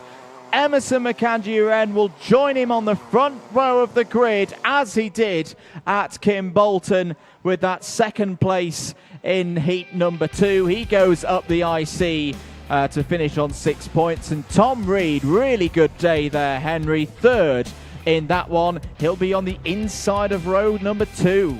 Yes, I've got to say, since Warden Law, Albie Friend has been on a different plane to everybody else in this class. And I don't mean to the UK, I mean globally. Yeah. There's a driver in the US called Jackson Porter who's been dominant over there.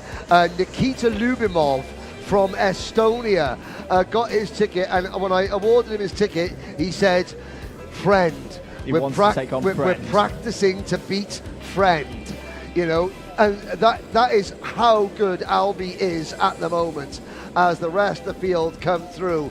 McAndrew Uren and Reed, a great battle for second place. Holmes, Ballock, Taylor, Haynes, Lines, Livings, Collinson, although he won't finish 9th, he was 9th on the road. And Clark rounding out your top 10. Further back down the order, 19 drivers finished. Jacob Jack, Louis Radcliffe, Theo Bradshaw, Fraser Anderson. There's the customary congratulatory high fives and shaking of hands for this class as they all sort of look around. You don't mind listening in there because they're not old enough to learn how to swear like a sailor coming out of the cart. With the juniors and the seniors, you're all a bit wary in Park Ferme, sticking a microphone near them, or else because the air can turn somewhat blue.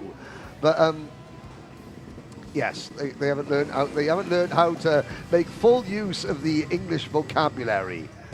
And a long way that continue. But yes, no, good stuff there from the MiniMax 950s. We will see them in their pre-final. No repechage, remember, for MiniMax 950. Their pre-final will be at 10:35 tomorrow morning. It's not the first race. Do make sure that you tune in beforehand, because we've got the repechage and junior Rotax and the first of the heats in the Mighty Bambinos.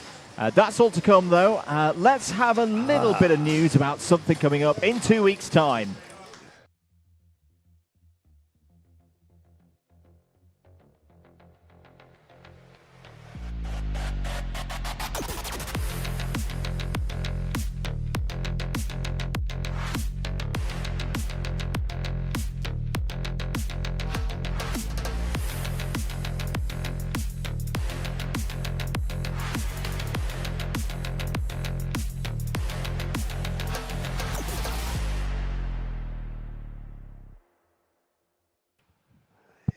Yes, indeed. If you want to take a trip to Karting North East with myself and Andrew Mather, then please do. 2 weeks' time.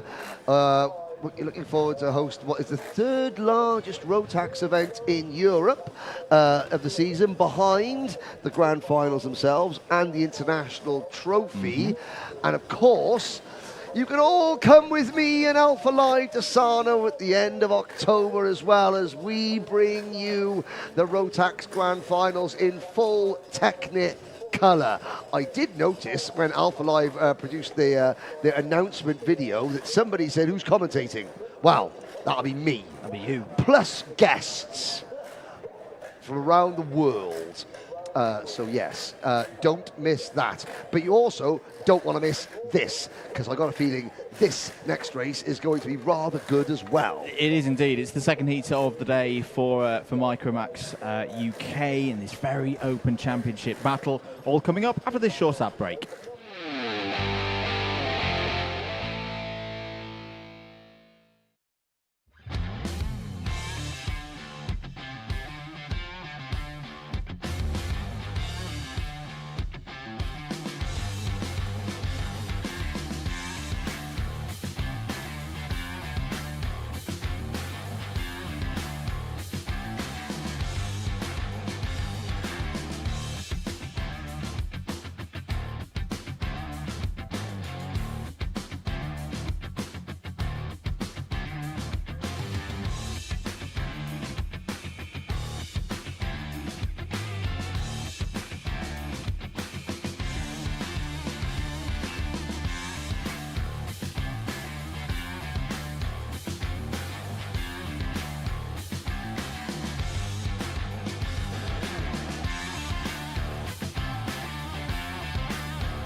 Welcome back, everybody, to Whilton Mill, Event 8 of the Wera Tools British Kart Championships. Getting ready for MicroMax UK's second and final heat of the day. The results from this race combined with those from race number 1 to set the grid for the pre-final tomorrow. Quick reminder of the results. Again, we'll make the 10 p.m. at 10 o'clock news reference. Maximilian Eberhardt was your race winner ahead of Max Jolly, Alfie Garrett, Austin Noman and Sebastian Barron. And David Whitehouse made a very rude... Well, first of all, he didn't call the football club by its full name, which is Sheffield United 0. Yeah. But, you know, there's more things to watch on the 10 o'clock news than the football results. At least Sheffield United have actually scored a goal this year. It's Yes. Cardiff City 0. Hello, League One. We've missed you. Can't wait to see you again next year. Yeah, to be honest, a British champs meeting back at Landau would be good to see, says Ek Bob. It's a bit run down. I would say that. It's rustic. It's rustic. It's rustic. But, of course, near my neck of the woods, I'm from Barry. And there's been a certain TV show filmed down in my ends the last couple of weeks. Yes. Gavin and Stacey, which is literally filmed 2 minutes from where I live, and my son got his photo taken with Stacey because they were filming literally down my street. Very good. There we are, yeah. I can't confirm the news that Wera Tools, a British Kart Championship, have got an appearance in it, but there we go. Never mind. Well, and I don't know if Smithy said yes or not either, so we'll leave that. Next up, out on circuit.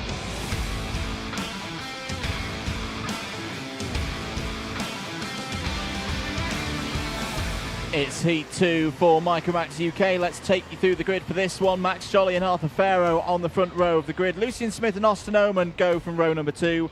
Another one of the championship contenders is on row 3 in the shape of Joshua Cook. Maximilian Eberhardt there as well. Alfie Garrett and Sebastian Behrman are on row 4.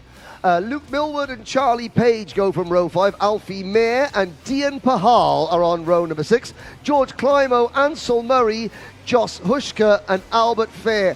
Oh, see what I did there? Gavin and Stacey, Nessa. Oh. Josh Swire and Benedict and Masiokis on row 9. Harry Radcliffe and Logan Rolfe row 10. Chloe McGill and Oliver Dawson on row 11. Harris Barber completes the 23-strong field. So, Eberhardt, currently your leader in the intermediate classification. This is wide open as to who's going to be on pole position for the pre-final tomorrow. We've got 10 minutes plus 1 lap to decide who's going to be there. Into the tram lines. Do the lights go out? Yes, they do. Array and racing then in MicroMax UK. Good start for Max Jolly at the front of the field. Good start for Lucian Smith as well. 3 wide in the mid-pack further down. I think Charlie Page has lost out there. This time Jolly does have to defend into Christmas corner on lap number 1. It's been a better start for George Climo in the middle of the pack there. Lucian Smith looks down the inside for the race lead. Can he get it stopped? Yes, he can. And of course, these are the youngest members of the Rotax family, drivers 8, 9, 10 years old. They're not actually the youngest drivers here this weekend. Nope. They'll be in the Might E Bambinos, which we will be covering tomorrow. But in terms of the Rotax family, these are the youngest members. The oldest one is probably the grand old age of 11 or something like that. But most of them 8, 9 and 10 years old. As we cross the line, Lucian Smith, Max Jolly, and Maximilian Eberhardt. Then it's the Cookie Monster, Josh Cook and Austin. Oh, man, enough of the Gavin and Stacey references. Let's have a look what's occurring up at the front. Down the inside goes Lucian Smith to retake the lead. Maximilian Eberhardt up to second place once again. Max Jolly having to defend at this moment. Josh Cook had got up to 4th place, but now runs out wide and has got the likes of Alfie Garrett and his championship rival Austin Oman for company. Oman now through past Max Jolly as well. This is what it's been like throughout the season in MicroMax UK. 1 second you're up and then it all comes crashing down in the space of 30 seconds. And unfortunately for Max Jolly, he's going to fall all the way down, I think, to around 12th place. But the good news is there's still 8.25 minutes of this one to go, as numerous drivers there having big moments through into the new chicane. I worry that someone, you know, hitting that curb, you have to hit that curb to go fast. That's an unintended result of the change they made. There's somebody else running a bit wide at the top of the hill. Obviously, that chicane was put in there to prevent accidents coming out of the final corner to slow speeds down. But with the racing as close as somebody is going to just hit that curb at the wrong angle, and as they do, they're going to be clipped by a driver following them completely by accident. And then I wouldn't want to say what happens next, but I just it's hugely spectacular.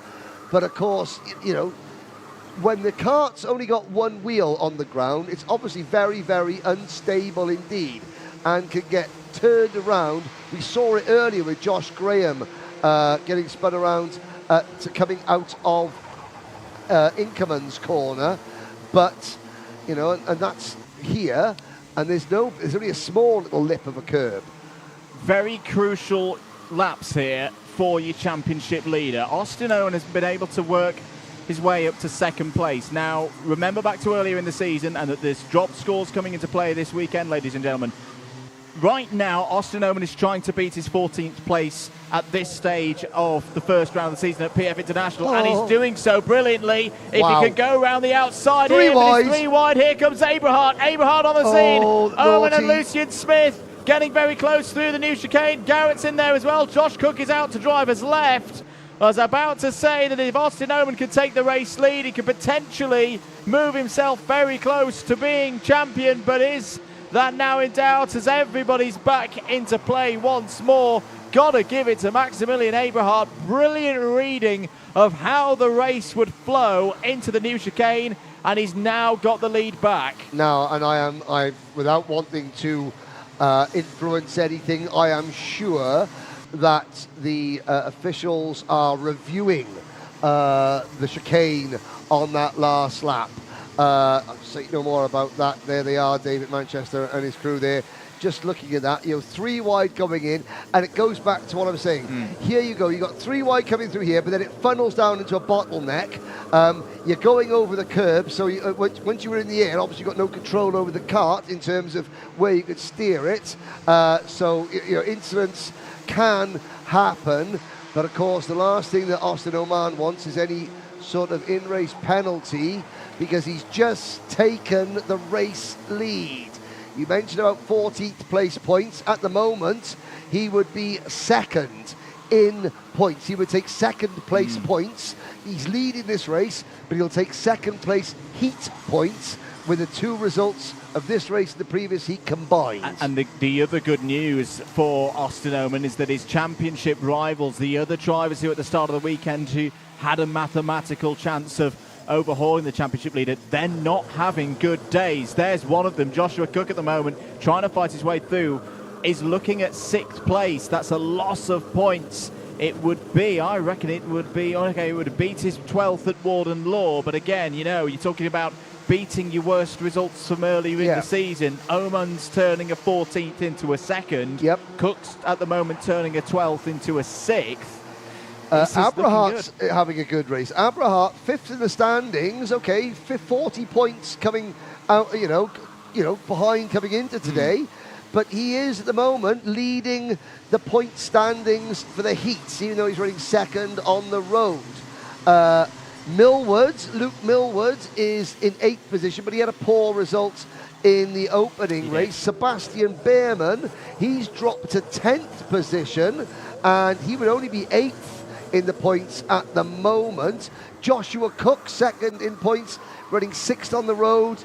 He would be 5th in the points as things stand. But, and it's a big BUT plus 5-second penalty for kart number 11. I thought championship is not done here, you'd imagine. We don't know officially, but I'm in agreement with you, Henry. I think that was for the goings on in the chicane a few laps ago for the race lead. Now, Austin Oman's race turns into a time trial, because he's going to drop at the moment down in this race. He's going to drop to 18th. He's going to drop down to 18th, and that is going to open the door once again in terms of the championship for the likes of Josh Cook, for the likes of Luke Millward, Sebastian Behrman, and the driver with him out on circuit right now, Maximilian Abrahart. Well, if he finishes 18th, that would give him 22 heat points. At the moment, you need to be... It would be well outside the top 10 in the heat points. He could be, again, not adding to his championship score. And I want to make something very clear, that the incident that Oman's been penalised for, it wasn't a deliberate incident. No. It was 3 karts going into a funnel. Abrahart escaped, and then Oman was just there as Lucian Smith was turning in. Lucian Smith was ahead, and Oman couldn't step on the brakes quick enough. Indeed, 2 minutes and 20 seconds to go. As Abrahart looking all over the back of Owen right at the moment, doesn't need to overtake. He would be inheriting the race win as things stand. Lucian Smith is there as well. George Clymer, what a race that George Clymer has had here. Yes. Had a really unfortunate lap 1 in the first race and has bounced back, has gained 9 spots in this race so far. There is the Cornish driver up to 4th place. Yeah, so now we've got 2 minutes to go. Maybe we'll have a little look back at that incident that could be pivotal in the direction of the championship. There's Smith going around the outside, which becomes the inside, but watch Abrahart there. Now, that pushes Oman offline, and suddenly, of course, with Aberhart and then Lucian Smith sweeping across the front of him, Oman really had nowhere to go. If he stood on the brakes, the car probably would have spun in the middle of the corner. Oh, and there's Aberhart, but you know, and Oman there getting a penalty for that unavoidable C word. Through goes Lucian Smith to take the lead then, ahead of Aberhart and ahead of Oman. But again, for Oman, you've got to consider the 5-second penalty. That's going to be added to the race time once the checkered flag falls. Just over 60 seconds of this race to go. Is this the point at which the likes... Luke Millward's coming back into this, Henry. He's up to 6th place. Don't Game count 3. out Millward. And it's just set the fastest lap of the race as well, a 52.54. Had a good chat with Luke yesterday in the paddock. He seemed confident, he seemed up for it this weekend. Had a very good start to the season. Went off the boil a little bit, particularly at Whilton in the middle of the weekend at Warden Law, but he's still in there. There's still an opportunity for him to become champion, and with these kind of drives, there in 6th place, he's always going to be a factor. 25 seconds to go in this one, Henry, and it's still nowhere near decided. Absolutely correct, Andrew. Now, during the course of your conversation yesterday with Luke Millward, did he mention when and where the paddock show was being filmed? And has he done so at any point today? Because usually the first thing he wants to say is, where's you going to be filming the paddock show? When are you going to be filming it? Because I want to say something on it. Oh, there's a move. That's Maximilian Aberhart. Well, he wants to say something on the track. The clock has struck 0, and we've got a lead battle of 8 with Max Jolly at the back of this group, having just set the fastest lap, 2:45, before you even get to a kart lengths gap. There's more goings on in terms of championship contenders. Joining the group of drivers with a plus 5-second penalty, Europlate winner from here in March, Joshua Cook, 2nd in the championship, has also got the same jurisdiction for a moment out there, the same as Austin Oman, and Austin Oman's now out wide, down to 5th place on the road. It's not positions that are important right now, it's gaps to the rest of the field. On to the final lap. Maximilian Aberhart is 1 lap away from a double victory here today at Whilton Mill, but here comes Lucian Smith. Lucian Smith, the winner from last time out at Kimbolton, is going to switch to the outside, try and do the switchback. Alfie Mayer is out of the race, having seen the technical flag. George Climo could win this race. You know, he's right there in 3rd place, downhill into Ashby. Aberhart defends brilliantly once again. Climo's going to be alongside with Smith. Out of Ashby, Smith brilliantly holds on to 2nd place, but now the switchback comes in for George Climo. There's Arthur Farrow, like he did at PF International to win round 1, having a late, strong finish. Final run through the boot, Maximilian Aberhart from the 3rd row of the grid. Both times is going to make it 2 wins from 2 and takes pole position for the pre-final tomorrow. George Climo, what a brilliant run for George Climo to 2nd place. Arthur Farrow is 3rd.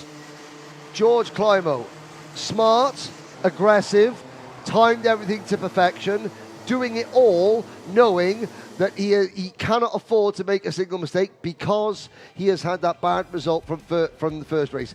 Excellent job from the Cornishman for Coles Racing. But there is Maximilian Aberhart, your winner. Perfect score for Aberhart. Climo 2nd, Farrow 3rd, Lucian Smith 4th, Austin Oman will finish 12th after his penalty. So it could have been worse. That is going to leave him well outside the top 10 with the pre-final grid. He may not even improve his score. Further back down the order, Max Jolly, Luke Millward, Behrman, Cook, Huska. There's George Climo. He had the best celebration crossing the line. And again, I've got to say, hats off to the Alpha Live crew here. Oh dear. You don't want to, the problem is though, when you've got really good cameras, you catch officials wearing sandals. No need for that. But of course, that is the unintended consequence of having very good cameras up everywhere in the paddock. You see officials wearing sockless sandals. Dearie me, Jesus creepers. Well, there we go. Maximilian Eberhardt is your race winner in the second race. And you can just see George Climo is beaming inside and out. What a drive that was. Up 11 spots in that heat, and that is a drive to be proud of. And congratulations there with Maximilian Eberhardt. He'll be on pole position for the pre-final. Tomorrow morning, that pre-final for MicroMax will be at 11 o'clock UK time. Wherever you're watching from in the world, make sure that you are tuned in for that one. That is going to be a big race. That could be a championship decider. We'll do the maths overnight to see where we are on that one. I think we've got a replay. Oh, it's not a replay. That's a hard-working marshal on their phone. The Orange Army, ladies and gentlemen, the hardest-working people in motorsports. Without them, none of you be able to go racing. Oh, yeah. It's been a hard day. It's been a hard day. There's Adam comes. And Adam, congratulations. He missed, which round did he miss because he was getting married? Silly boy? Bolton, yeah, he missed Kim Bolton because he was getting married. No, he was there at Kim Bolton. He was the one before. I wasn't. I was giving, you weren't there. No, I was partially there. Somewhere, yes. So he missed one. Shenington, he wasn't at Shenington. He got married. Yeah. Well, I mean, things people do to avoid going to Shenington. although he's been doing spectacular things, he's injured his leg. I don't know what's his leg. Oh, no. But there we go. That is the end of... No, it's not. It's not the end of races. I was getting ahead of myself. That's the end of rotation number 2. We've got 2 more races here, juniors and seniors, coming up after this short ad break.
Welcome back, everybody, to Whilton Mill. Next race out on circuit, penultimate one of the day on Heats Day here for Event 8 of the Wera Tools British Kart Championships Junior Rotax. We've already seen 2 races from them today. Group C are done for their races, so they'll watch this one from the sidelines. I saw William Antrobus walk past our commentary box moments ago with a slush puppy. A versus B groups, though, they've still got work to do to qualify through to the pre-final. This is the only class of the weekend where a repechage is involved.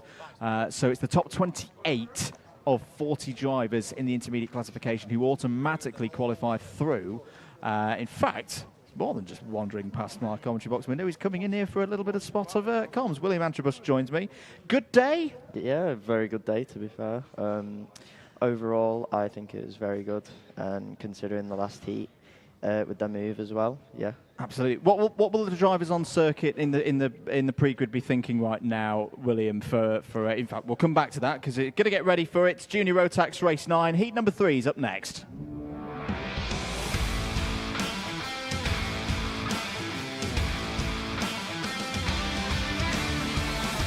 Let's rattle through the grid then for this one. Lewis Goff on pole position alongside on the front row Kai Veach. Thomas Spearing and Leon Hasty start on row 2.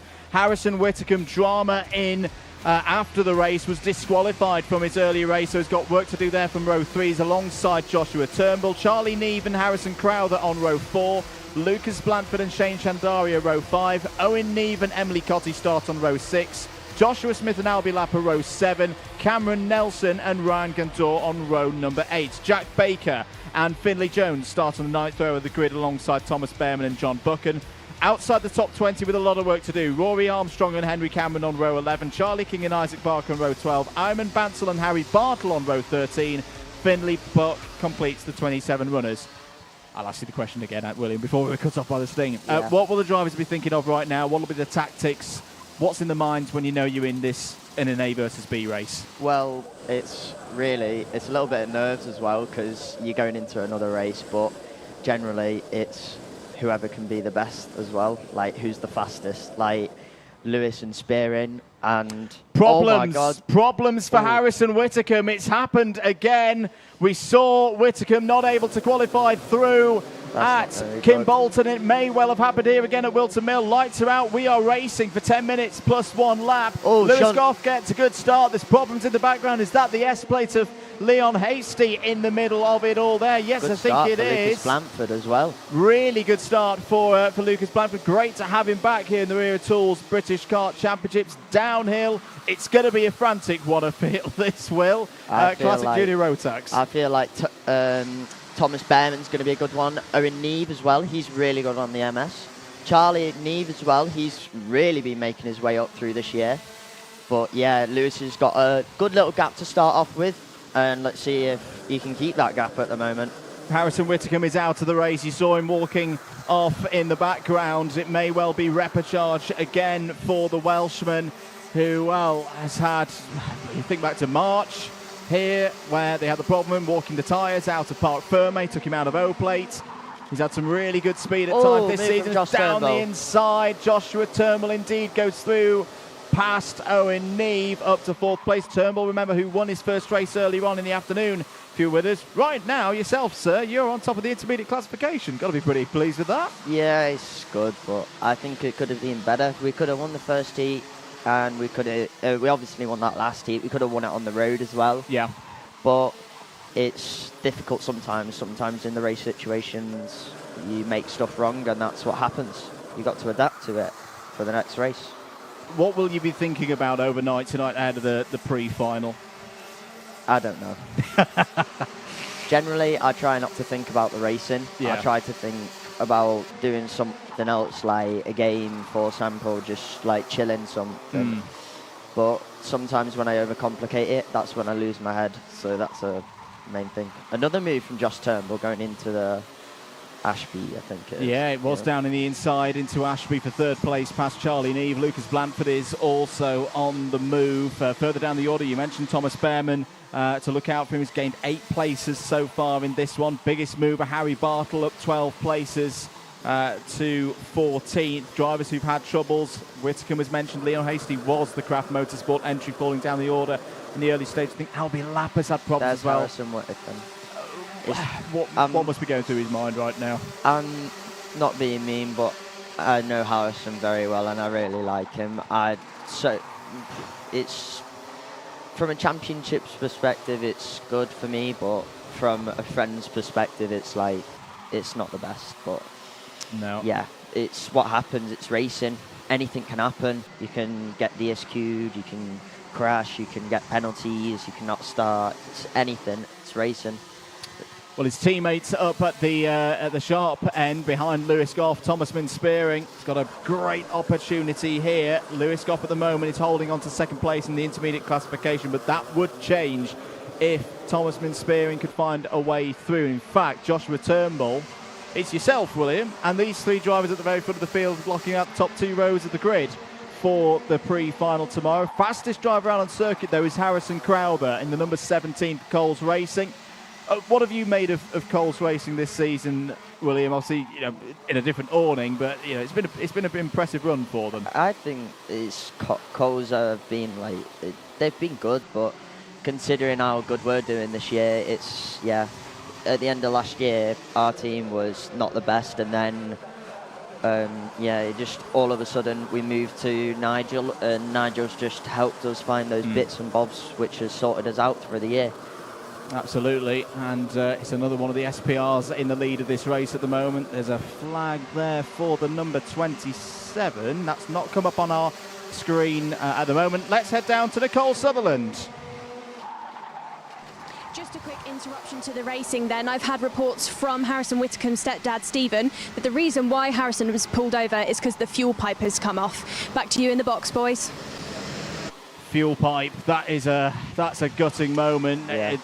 I'd imagine that's a little bit of finger trouble and set up, getting the kart ready, such quick turnarounds. It's a mistake, but mistakes happen. That's what happens in these events. But yeah. Well, that's what's put Harrison Whittingham out of this race. He was on the formation lap. 5 1/4 minutes to go. Lewis Goff still holds the race lead. Now, yes, it's out. Is that Smith? That's not looking good. That is Joshua Smith for Jackson Motorsport and Project One. And he's looking at a bit of discomfort. I hope that Joshua is okay. That's a lot of damage to the front end. That looked to be Marshall post number 6. I think that that must be a Battenberg, something like that.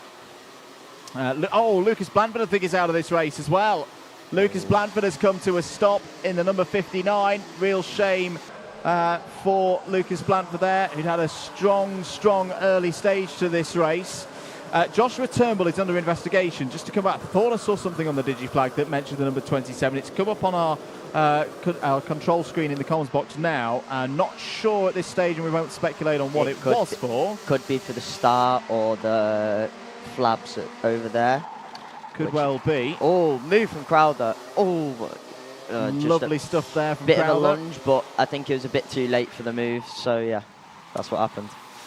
He went down the inside with a bit too much speed for the number 17. Meant that Spearing was able to hold his steering open and get him back on the run down from Christmas to the corner colloquially known as Boxing Day. It's a little kink the left-hander before Inkermans. Less than 4 minutes to go of this one. Lewis Goff still at the moment leading this race, but because Joshua Turnbull is currently running second on the road, Goff has slipped to 3rd place in the intermediate classification. Still yourself, though, William. On pole. This must be feeling pretty good. Oh, we're starting to feel even better. Yeah, but it's not what I could say. It's not like how Larko went. Yeah. Larko was just, it was kind of like the dream weekend, I could say. And there's a new move from Neve. Oh, Owen Neve as well going through. And as we come down into the final section, this is going to be a brilliant battle, I think. This. How tricky is this middle section in a owner level junior Rotax? Because it always feels to me, when I've raced around here in much slower machinery, that you're just constantly dealing with understeer around those corners with the cambers that you're having to deal with. It's what happens around here, but I really like it. I find it's very technical as well, but you've got to especially hold the brake, is what I could say. 2 minutes and 40 seconds to go.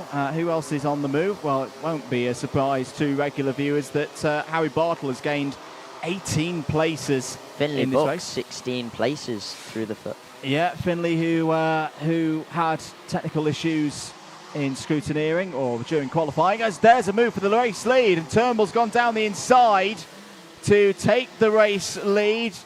Goff down to 2nd place, and unfortunately for yourself, William, that would change what the intermediate classification is looking like at the moment. But we should remember that the number 27 is under investigation. If there's any further news on that, we will bring it to you as soon as possible. 2 minutes to go in this one. I think there'll be a move here coming up the hill if Lewis thinks. Yes, there he is. Oh, he pulls out of it at the last minute. Yeah, it didn't feel he was far enough alongside to get Turnbull on the brakes. Now he's defending. Another one, Ashby. For those who've perhaps not raced around this circuit before, you look at a map of this track and you go, yeah, those two hairpins look pretty similar. But how different is it, the fact that you're going uphill for one and downhill for the other?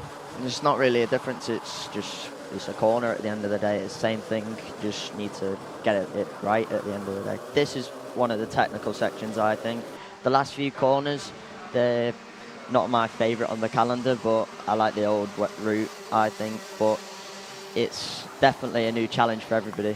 There's two drivers off, two of them from the same team. It's the number 62 of Rory Armstrong out of the running, and Iron Bansell, so not a good moment. Oh, what a move! He's down the inside, goes Goff on turn ball. What a move, though, from Lewis. Lewis took some bravery there. And now Owen Neve down the inside. What a move! That's another. Turnbull's gone from first to fifth in under 2 corners. That is not going to be good for him in the classifications. No, it's not going to be good for Joshua Turnbull at all. Here's another dark horse as well. The Cameron Nelson, Josh Turnbull teammates. Cameron has been a bit of a dark horse at the moment. He's been not talked about a lot at the moment. He got pole in his, but then he got his lap deleted. But now he's coming back in this race. He is. He's had bright moments across the course. I remember back to PF International, he was pretty strong on that weekend. 10 seconds to go in this one. This is the fight for third place on your screens. Owen Neve, Harrison Crowther, Joshua Turnbull, Cameron Nelson still in there as well. Harry Bartle in this group in 8th place. So at the moment it would be William Antrobus alongside me here in the commentary box on pole position as out of the race. There is Iron Bansell, number 48. And Lewis Goff takes the lead. Lewis Goff does take the lead. Through once again, past Spearing. Let's see what happens on this last lap. Spearing could go for a move up Christmas. Lewis has a look. He has another. Into Christmas corner then. There is Harry Bartle on the inside of his teammate Charlie Neve. Charlie Neve doesn't fight that one too hard, understandably. Is Goff on the inside, down the inside. Oh, this is going to be bringing the pack behind up to the front, and Lewis is still defending to Thomas Spearing. Indeed. It's it's the moment he's holding him on that front row of the grid. It would have been all Sam Pollitt racing front row for the pre-final into the new chicane for the final time. I don't think Spearing's going to be able to do anything about this. Lewis Goff is going to take race victory. A really good run across those 10 minutes. Spearing P2, Owen Neve P3, Joshua Turnbull and Harrison Crowther completes the top 5. Cameron Nelson up 9 places in that race to 6th. Harry Bartle and is from the pack challenge here this weekend, it would seem, up 19 spots to 7th. 8th for Charlie Neve. Thomas Behrman up 10 spots in that race. A recovery from the problems in the first race. P9 for Behrman. Jack Baker, good to see the Evolution Racing number 52 in the top 10. Finley Buck as well in 11th ahead of Emily Cotter, who's had a really solid day for Argenti Motorsport. 13th for Ryan Gandora ahead of Finley Jones. Albi Lapper P15, but the problem for Lapper, I think I've just seen, yes indeed, plus 5 seconds for the number 29. Shane Chandaria P16 ahead of Charlie King, John Buchan, Kai Veach and Henry Cameron. That were your top 20 on the road. Isaac Barker P21, Leon Hasty, race has never really got going. Held up at the start there, P22 ahead of Rory Armstrong. 4 retirements in that race, and some of them quite big ones. Iron Bansell, Lucas Plantford, Joshua Smith and Harrison Whitcomb. I think we'll do. I'll get your final thoughts, William, before you head off. What do you think of that one? I think that was a brilliant race to watch from the people at home as well. Even on the track, it's probably more hectic watching it on the track than this stream. But yeah, definitely more people should watch this. It's a brilliant sport to watch, and it's a brilliant sport to do. Thoughts on tomorrow? I know what you're going to say, but what would you be happy with? I'd be happy to come home with 2nd in the championship. Yeah. Is that the bigger thing versus a race win? The race win, yeah, it's possible, but we can't always confirm it, can we? Yep. Anything can happen, like Harrison Whitcomb then, and like Lewis Forsey did a brilliant job then. Oh, there he is. Absolutely. Give us a wave, Lewis. If you can hear us down in the scrutineering pen there, really solid drive. And you say you'll be starting alongside your teammate tomorrow for the pre-final. Yeah. So that's good really stuff to look forward to. We'll take a short break here at Whilton Mill. One more race to go. Senior Rotax out next.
One more race to go then here at Whilton Mill today. Heats day for the Rear Tools British Kart Championships, event number 8, season finale for the Rotax categories. And Senior Rotax are going to finish us off for today, Henry, with their third heat of the day. Yes, indeed. Watching from Donington Park.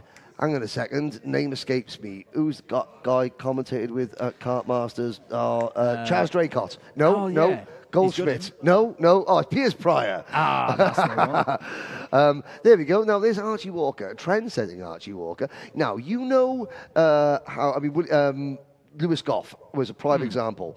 The kids now, the teenagers now, their hair has got to stick out by at least 6 inches over their forehead, yeah? Yes. Archie Walker started that trend back in 2021 and is now leading the trend. He's now slicking it back, but it's got a line, so it's like a half bowl cut around. So Archie Walker trend setting.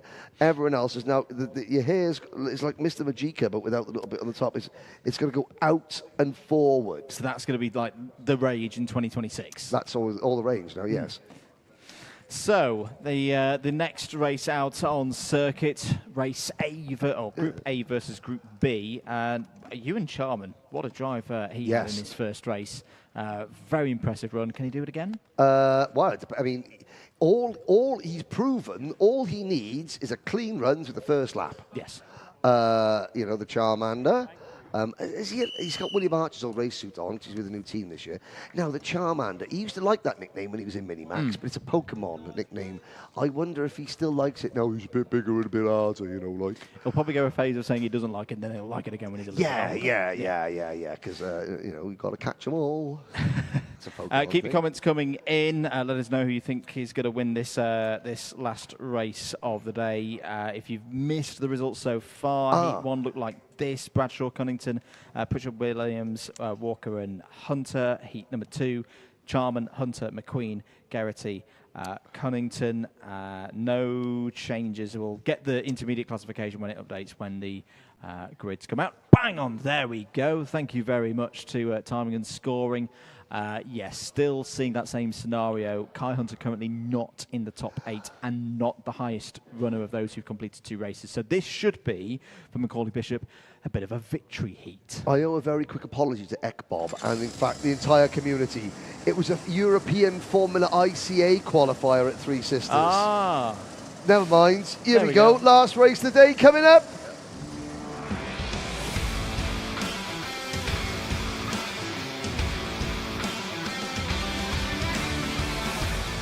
Let's take you through the grid for the last one of the day. Ewan Charman and Archie Walker on the front row. Jack Collins alongside Callum Bradshaw on the second. Cian Geraghty and Teddy Pritchard Williams on an all-strawberry racing row 3. They're ahead of Jack Lilly and Archie Buttle on row 4. Alex Adams Acton and Alex Moody share row number 5 alongside Alex Duncan. Good place, good couple of rows if your name begins with A, because Angus Scrivener comes next. Next up, Rachel Robertson and Brandon Klein Nagelvort on row 7. Deacon Russell and Pearson Bullock Carter Starn on row 8. Kana McQueen and Macaulay Bishop, a heavyweight row 9 there, ahead of Louis Weaver and Sam Longley on row 10. Joshua Rudd and Gustav Uzakovs complete the 22 runners in this one. The intermediate classification stands thus. Charman and Bradshaw both will win each on 0. Richard Williams on 3. McQueen also on 3. Walker, Geraghty, Bishop and Cunnington completing the top 8. Now, did I hear right that Callum Bradshaw enjoyed a little bit of a vacation time with Logan Sargent lately? Well, I mean, to be fair, Logan Sargent's got plenty of time on his hands nowadays. Here we go. Lights are out. We're off and racing for the last time today. Charman makes another great start as we go through Crook Oblivion. Out of the back of the pack, 3 of them in the barriers. One of them was a Jack's Kart. The other 2 sort of went off in sympathy. But it was the Jack's Kart that was spun around and was heading into the barriers backwards. Oh, and it was a pair of... Oh, it was the All A's. It was the All A rows. Angus Scrivener, Alex Duncan and Alex Adams Acton. So it was a bad time if your name begins with A at turn number 1. That was all in the middle, like row 5, row 6. For the rest of them out there at the back, at the very front, Ewan Charman leads from Archie Walker. Callum Bradshaw up to 3rd. So right now, if the race was to finish like this, Charman would be on pole position for the pre-final tomorrow. Archie Walker would be nicely positioned as things stand. He'd be on the inside of row number 2. Well, and do you know something else? The only A that got around that amongst the 2 was Alex Moody. So he's now in a good moody. There he is indeed. Hearing in our ears that there may be a little bit of precipitation in the air. I don't think it's enough. We've got a good position at the circuit here this weekend, right, looking out into the paddock. Using the very scientific method of looking at the windows, it's not going to be heavy enough at the moment to affect the drivers, especially with tyres up to temperature. End of the second lap then. Charman still leads from Walker Bradshaw. They're also in the top 3 in the intermediate classification in a subtly different order. Charman from Bradshaw, then Walker. Bradshaw down the inside, going for P2. Lovely stuff. Takes it away from Archie Walker there. And there is Teddy Pritchard Williams, 3rd in his first race earlier on in the day. It was a pretty solid drive. It is indeed. Now, if you are playing the Roger Young drinking game at home, the rules are every time Callum Bradshaw makes a pass, you have to have a drink. If you can still see the screen by the end of the day, then you're doing well. Which is probably why which explains how Roger's driving, to be honest. Now, Bradshaw chasing down Ewan Charman, Walker coming with him, and it was interesting to see at the start, before the start of the race, Callum Bradshaw, Archie Walker, and Teddy Pritchard Williams having a laugh and a joke together. You know, obviously, Archie, and Callum, they haven't always necessarily raced as they would have liked. No. But again, when drivers get this age, they understand. Look, it happens. At close things, everyone makes decisions. Not all the decisions are the right place, the right time. But yeah, they were laughing and joking. All bets are off now, though. And I've got to say, Archie Buttle is having a very, very good run in the number 22 kart. There's Scotland's Alex Duncan. He's brought his Hunter Motorsport kart back to the pit lane. There we go, Roger Young. Have a drink. Callum Bradshaw's made a pass. Has indeed, down the inside of Ewan Sharman to take the lead into Christmas Corner. Walker defends to the inside through Ashby. Cian Geraghty's had another strong run here. It's in 6th place just off the back of this group. Would be looking at the 4th row of the grid for the pre-final tomorrow. Where is Macaulay Bishop? Macaulay Bishop's having a leisurely drive out there. 13th and just behind Caden McQueen at the moment in 12th. Yeah, and having a look through there's Brandon Klein Nagelvort, and Bishop is the only driver out of the entire lead group, really. You could see him moving his body in a different way to everybody else. He does have a very unique driving style, does Macaulay Bishop. Half the time it looks like his neck's about to hang off. But it's not, it's just his style. And of course, you've got to be inch perfect because as you're moving your body around in the kart, obviously your muscles are moving as well. And it's quite easy if you suddenly shift your weight from one side to the other. Obviously, you've got to adjust your grip levels accordingly on the steering wheel. Steve Bishop is the one. The next time they come through the chicane, now look at all these drivers. Again, everyone sitting bolt upright. And then at the back of the pack, you'll see Bishop just leaning ever so slightly. And through the order, there he is, leaning into oblivion, into the first corner. Jack Lilly's got some good pace in the middle part of this race. Was unfortunate in his previous outing. Yes. He's there in 7th place right now, just about 3-4 tenths off the rear of the number 11 in the hands of Cian Geraghty. There is Macaulay Bishop. Looking calm, looking poised, looking for a way past Alex Moody for 11th place. Oh, well defended there from Alex Moody round the outside. Gave a bit of space on the inside for the champion-elect and held on to the position. Changed for 4th place over the line. Archie Buttle has got past Teddy Pritchard-Williams. And to be fair to Alex Moody, the Cato Motorsport driver is having a very good day. He's had a very good season, all things considered. He's certainly upped his game. He's not in the kart all the time. No. So, it's not as though he's out every weekend. And he's not defending, but he is certainly, well, Bishop is not to be denied.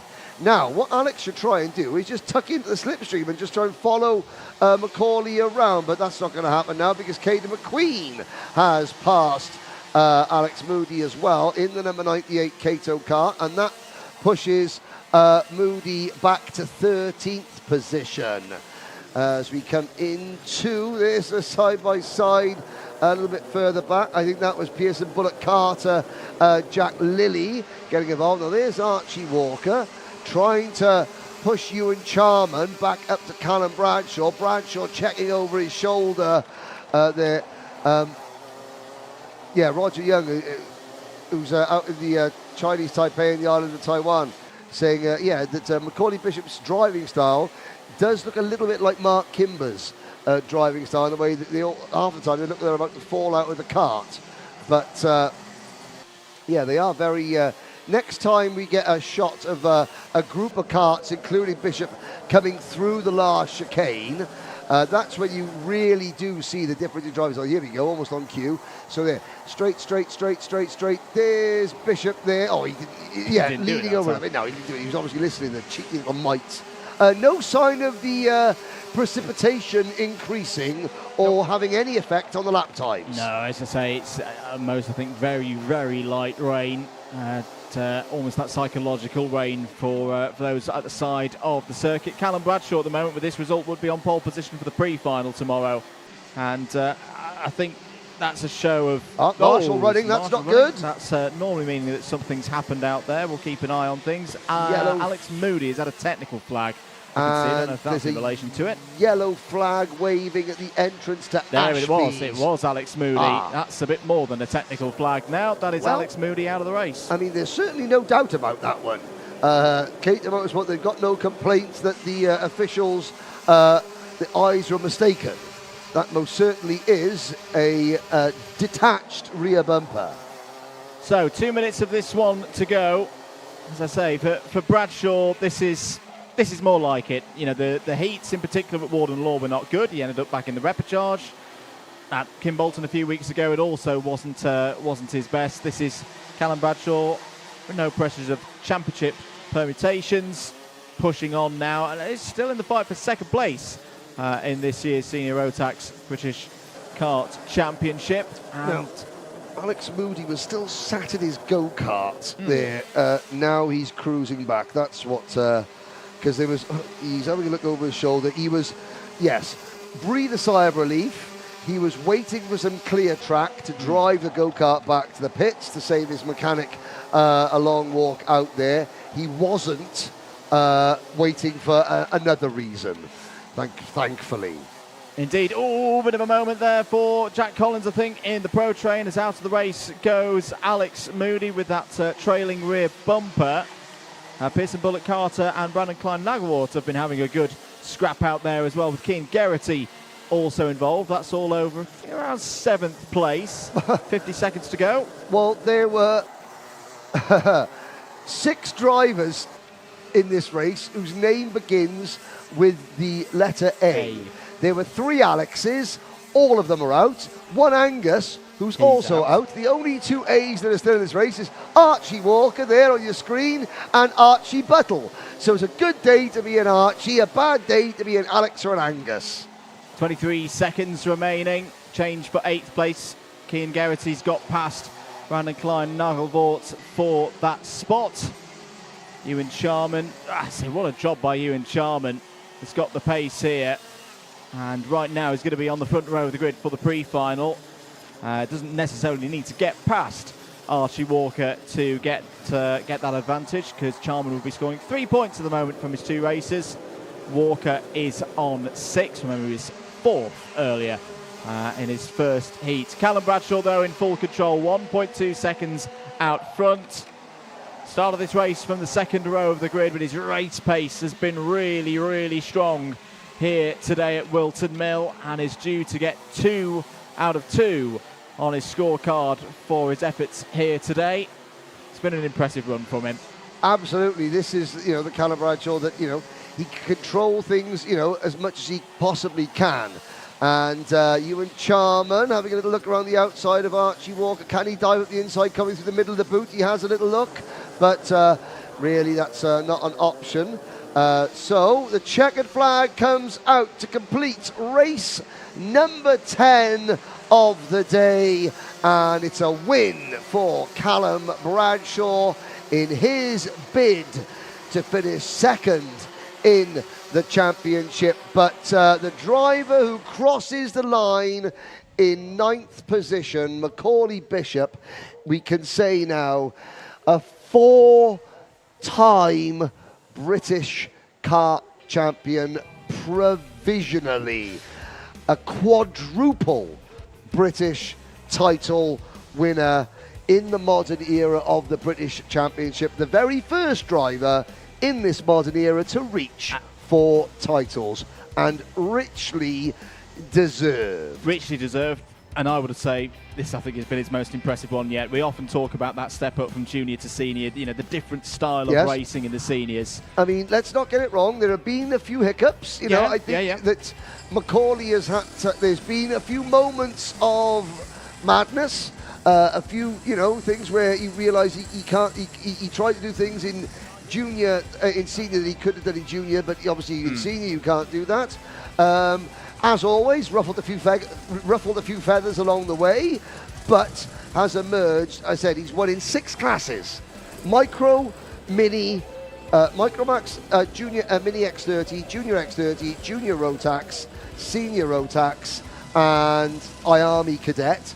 There's 6 classes of kart he's won in, 4 British titles, including that historic double. Only himself and Dan Ginchard have done that, 2 titles in 1 Yeah, I mean, we can talk about that tomorrow. I mean, we're not trying to overshadow the achievements of everybody else, including, world champion Callum Bradshaw, Archie Walker, Ewan Charman.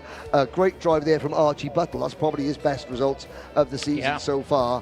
However, in the same way that Albie Friend has been absolutely unrivaled in MiniMax throughout the second half of the year, Macaulay Bishop has been pretty much the most consistent name at the top of the...